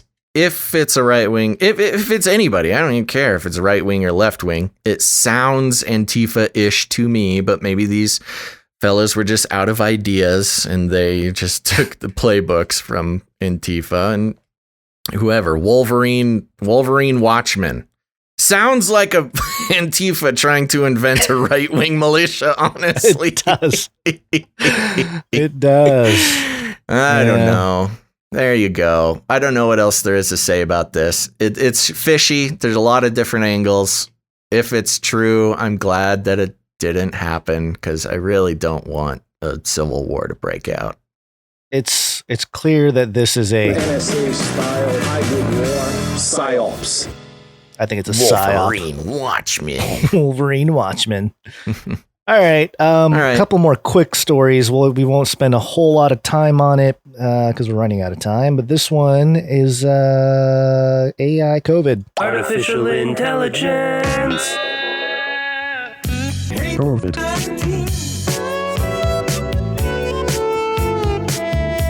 This was published by unlimitedhangout.com. It's a really good outlet. It's not mainstream, but it's by one of the best reporters out there, in my opinion, Whitney Webb. She's been doing a really good job of reporting on a lot of the technocracy stuff and everything else. And it touches on topics that we covered a while ago and just get an update on some of this. Secretive HHS AI platform to predict U.S. COVID-19 outbreaks weeks in advance. And it says here, 2 weeks ago on September 24th, the Department of Health and Human Services, HHS, published a solicitation for the creation of a new, quote, early warning system that would detect and track traces of the coronavirus in community wastewater, compile the data, and conduct predictive analysis in order to, quote, guide reopening the mitigation strategies and also serve as leading indicator for local reemergence events to enable rapid containment. And I reference ourselves as I think we were the ones that reported on that Israeli company that was checking out the started sewage. It, right? Yeah. And it was weird because we said, like, it's coming to your neighborhood. And we were sewage surveillance. They're going to surveil your sewage, and that's how they're going to catch you. Yeah, we were making fun of it. And then, and then the Department of Health and Human Services were like, that's a great idea. Yeah. And they ran with it. We need our check, HHS. The first phase of the proposed project would involve testing and reporting from approximately 100 wastewater treatment plants across the United States, covering an estimated 10% of the population. 10% of the population. HHS, per the solicitation, reserves the option to expand the program to include up to 320 wastewater treatment plants, covering around 30% of the population. The solicitation claimed that wastewater testing would allow HHS officials to predict new COVID-19 cases 5 to 11 days before an outbreak. Wow. Just from the sewage. Yeah, this is some, what's the Minority Report type of stuff using sewage. You know what? The new prepper thing, the new prepper anti-government thing is you got to get a septic tank, man. Either that or anytime you use the potty, you gotta bleach whatever. It. You gotta throw some bleach in with the toilet water, and that's how you'll cover your tracks. Yeah, that would be hilarious if all these HHS people are looking at the data and they're like, man, there's a lot of people just pooping and peeing bleach. Oh, what's going on? There's going to be a bleach epidemic. They need to stop drinking bleach. You got to stop listening to the president. The initiative appears to be an expansion of a new public health tool announced last month by HHS and the Center for Disease Control and Prevention, CDC, called the National Wastewater Surveillance System. This tool was originally intended to, quote, help public health officials to better understand the extent of COVID-19 infections in communities. Yeah. Per the recent HHS solicitation, however, the wastewater surveillance system will now be used to predict outbreaks before they occur and to guide rapid containment efforts in at-risk communities.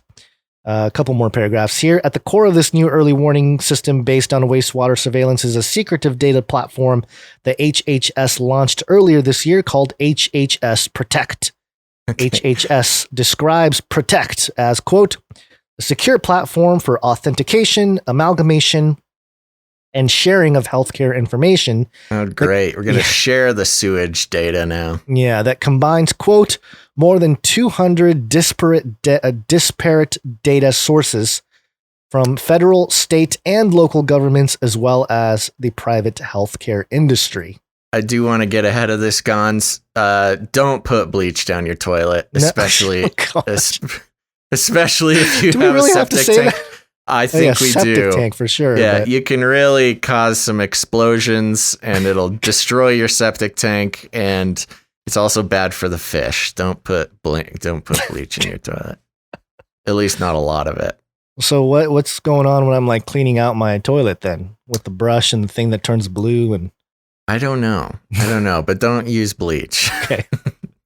HHS Protect is largely built from software obtained from the controversial data mining company Palantir, mentioned Palantir before, whose creation was funded by Silicon Valley billionaire Peter Thiel, the co-founder of PayPal, and the CIA's In-Q-Tel. Mm-hmm. In addition, Palantir's only client during its early years from 2005 to 2008 was the CIA, and the agency offered guidance for the development of Palantir's products, including those that the HHS Protect system is based on. Palantir is currently a major contractor to all 17 U.S. intelligence agencies, including the CIA, as well as the Department of Homeland Security, the U.S. military, and numerous other federal agencies. So there you go. Now the CIA, through Palantir, is behind, or at least assisting in the Department of Health and Homeland and Health and Human Services. So the CIA is snooping around your sewage. Yep, CIA. We warned you. Tried to tell you. We called it. We tried to tell you. Jingle. Yeah. I do have it somewhere here. What was the jingle? Somebody recommended we need to put out a call for a jingle for 25th Amendment.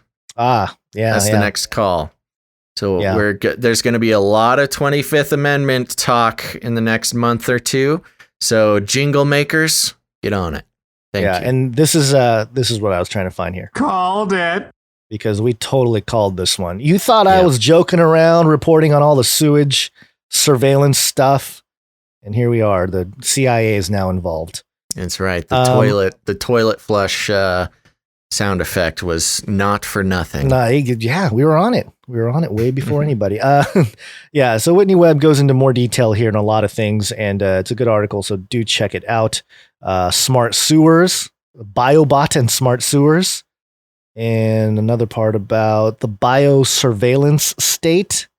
This is all leading up to that end of really just the government. It fits in perfectly. Yeah, it really was a missing piece of the whole technocratic surveillance panopticon that we've been talking about. And it's not surprising that it was one of the last pieces, because who's thinking about sewage surveillance? But right. We saw it coming. I'm very interested in this chlorine thing now. Michael on the YouTube says, when you mix bleach with ammonia, which is a main ingredient in urine, you create the base chemical of mustard gas, phosgene. So if you put too much bleach in your toilet, you're going to get the sewers filled with mustard gas. Hey. Yeah. All Don't. America has been overtaken by mustard. And then we'll all say, all you need is a mustard seed of faith. Oh my gosh. All right, let's do this last one quickly. And then the FBI to your house. Oh gosh. Yeah, whatever. This one I thought was very interesting because, amidst all the chaos politically and everything else, we had this update, not just about space, but our entire existence. Space. Wanna go to space? This is independent.co.uk. Another universe existed before ours, and energy from it is coming out of black holes, said Nobel Peace winner. Nobel. If you say so, science. Yeah. This is actually, I think this was supposed to be a science is truth. This was Sir Roger Penrose. Also claims that another universe will exist after this one. There was an earlier universe before the Big Bang, and evidence for its existence can still be observed in black holes, a Nobel Prize-winning physicist has said. Sir Roger Penrose made the claim after recently winning the award for breakthroughs in Einstein's general theory of relativity and proof of the existence of black holes. Sir Roger argues that the existence of unexplained spots of electromagnetic radiation in the sky, known as Hawking points, are remnants of the previous universe. It is part of the conformal cyclic cosmology theory of the universe, and it is suggested that these points are the final expulsion of energy called Hawking radiation, transferred by black holes from older universes. Goes into some stuff here, but if you say so. I was gonna say, really, regular science, this type of cosmology. Why would it be an older universe and not just like some other dimension in the multiverse? Well, no, why any of it is anything? Like all this. What I mean is like all this cosmology. Is any of it anything? That's a T-shirt. All these cosmological theories are. It's like more science fiction than anything. Mm-hmm. This isn't like actual science. A lot of, we like it. We like a lot of the science fiction, but I think there's so much other stuff going on. It's hard to get excited about it. And they call it theoretical physics, because it's a lot of this theory. They don't have like real, I don't know. The whole idea, and it just, the whole idea is to take God out of the picture. And, it wasn't, but realistically, if you're thinking about it critically, the question still remains, who created the last universe? There you go. It's the one step argument, like, you can flip it around. But, to me, it's like, it was a good headline. It was like, oh, really? What's the evidence? Black holes. Black holes are your of course. evidence. Like, oh, okay. Yeah. All right. Another theory. So, okay. Well, maybe that's where Bigfoot comes from. So what are you going to say black about holes? that? Yeah. Well, yeah. I mean, if they're able to go through black holes, they must be huge. Why is any of it anything? Okay. Right. Sounds good. Should we wrap up? I do want to say, I want to give a shout out to producer Mark. I'm looking in the email. He did send us some art that didn't make it on today's show.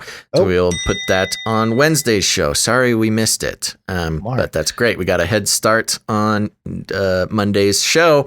And keep that in mind, folks, because that's right. We will be back on Monday, the 12th of October. So set your alarms, put it on your schedules.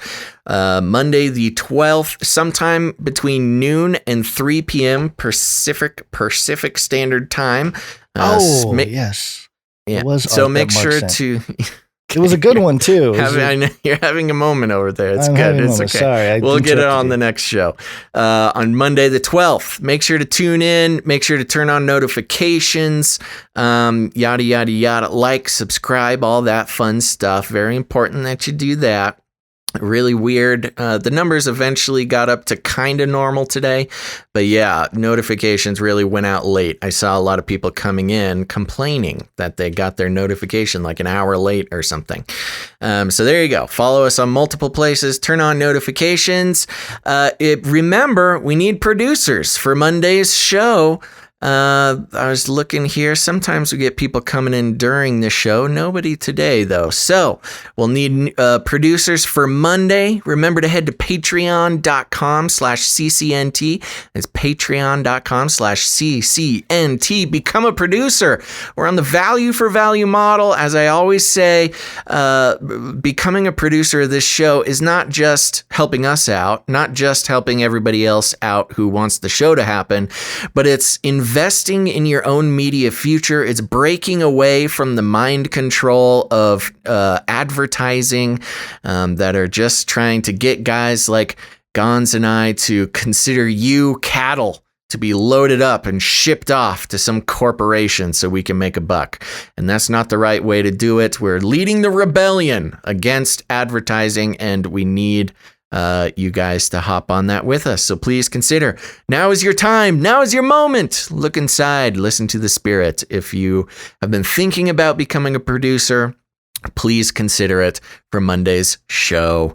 Patreon.com/CCNT. Or if you don't like Patreon, that's okay. We got CanaryCryRadio.com/support. CanaryCryRadio.com/support. That's right. Shout out to Yeshua in YouTube chat. Says, I'll become a producer, Basil. All right. I'll be keeping an eye out for you. We'll give you a shout out on Monday. CanaryCryRadio.com/support. Now, remember, your time, your talents, and your treasures. So those of you who are talented producers will need art. We'll need jingles. We got a 25th Amendment jingle needed for future episodes. Art, music. If you want to make the dinosaur song from producer Mike, was it? Mike or Mark? I forget which one. Hold on. We got to give credit. What was it? Mike. Producer Mike with the dinosaur song. Thank you very much. And if you are someone out there who knows their way around a musical instrument or some software, send all of that, all of your talents to CanaryCryRadio@gmail.com. That's CanaryCryRadio@gmail.com. Easy to remember, easy to use. Thank you very much. And remember, next Friday, I'll be reading more reviews. Not only is it important, it tells the algorithms to share the show with people that might not normally see it. We have no control over that process. It's all you. Again, it's, I feel like when I listen to a lot of other podcasts, there's this feeling of like, we are the podcasters and we are responsible for the success of this brilliant podcast. And they don't really give their people the credit. I mean, if it wasn't for the Canary Cry family, the show would be nothing. So if you can become a producer, you can create content for the show, or you can leave a rating and review. Or even better, and leaving a rating and a review. Very important. Gonz and I read all of them, makes us feel very good, and it becomes content for the show. So thank you very much. Now, remember to post an episode or a show or something on your social media. Spread the word. But most importantly, you got friends, you got family. They're all starting to wake up to the fact that the world is not what it seems. They've been told over and over and over and over and over and over and over and over and over again that Trump has not denounced white supremacy, and a simple Google search can explode their world and show them that they've been lied to over and over and over and over and over. And if they need more, just share this episode. Send an episode of Canary Cry News Talk to a friend or family member who is in that process. We'll be happy to gently guide them down the narrow path of truth, or at least looking for truth. Like really looking for it, because that's hard enough to find these days. So there you go. And if you need any more instructions, here's what you do. You walk right up to him, you grab him by the cage, and then you shake it. The end of the world occurred pretty much as we had predicted. I want to shake things up, stir up some controversy, rattle a few cages. Hey, stop that! Don't ever silence me. I'm the last angry man, a crusader for the little guy. Leave the bird alone. Never. Rattle a few cages. Rattle a few cages. The human race will have every opportunity to improve. And if they don't? Ask Noah. That's right, just ask Noah. And remember, if you listen to this show, you knew about the sewage surveillance months ago, before anybody else. We called it, it's here, and that's just one of the many advantages of listening to Canary Cry News Talk. Remember that. Thank you very much. All right, everybody. Remember, we'll be back on Monday, the 12th, between noon and 3 p.m. Pacific Standard Time. Please consider becoming a producer of the show. We can't do it without you. Thanks for listening to this episode of Canary Cry News Talk. Gonz, any last words? No. Have a good weekend, everybody. There you go. Go Thanks Lakers. for listening. As I lobotomize my brain. All right. Thanks for listening to this episode of Canary Cry News Talk, everybody. Make sure to tune in next time. But until you do, think outside the cage. Rattle her cage a little bit more. Stop this progress before it is too late. And melt those babies into candles. Hallelujah. Son of a beastie. Canaries in a cage. Remember, reality is an illusion. The universe is a hologram. Buy gold. Bye! I want to shake things up, shake things up. I want to shake things up, shake things up. Leave the bird alone. I want to stir up some controversy. I want to rattle a few cages. I want to rattle a few cages. I'm the last angry man. You'll never silence me. I'm the last angry man. I'm the last angry man. You'll never silence me. I'm the last angry man. A crusader for the little guy. Little guy. Little guy. Well, we'll see about that. Whatever, Illuminati.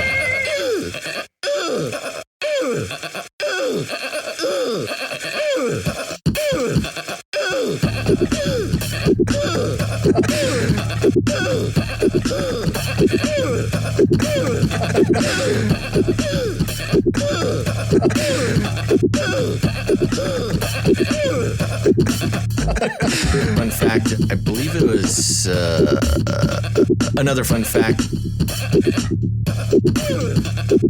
Fun fact. Another fun fact. Brings me back to my Screamo days.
future humans will be confined in a people's zoo. People, I'll keep you safe and warm in my people's zoo.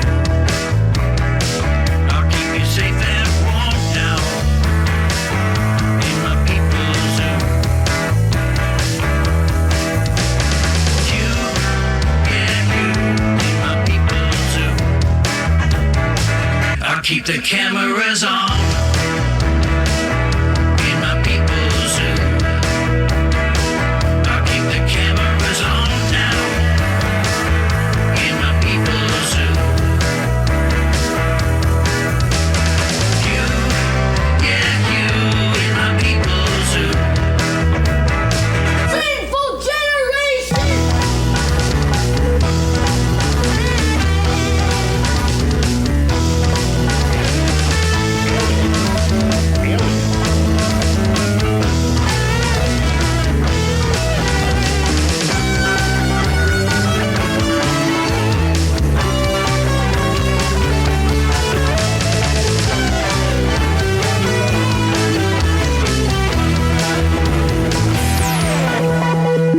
You fat and sassy in my people's zoo.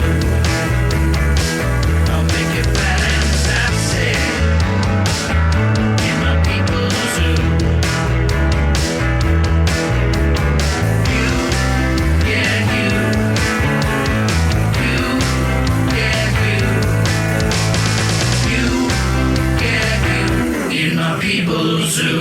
I'll keep you warm and safe in my people's zoo.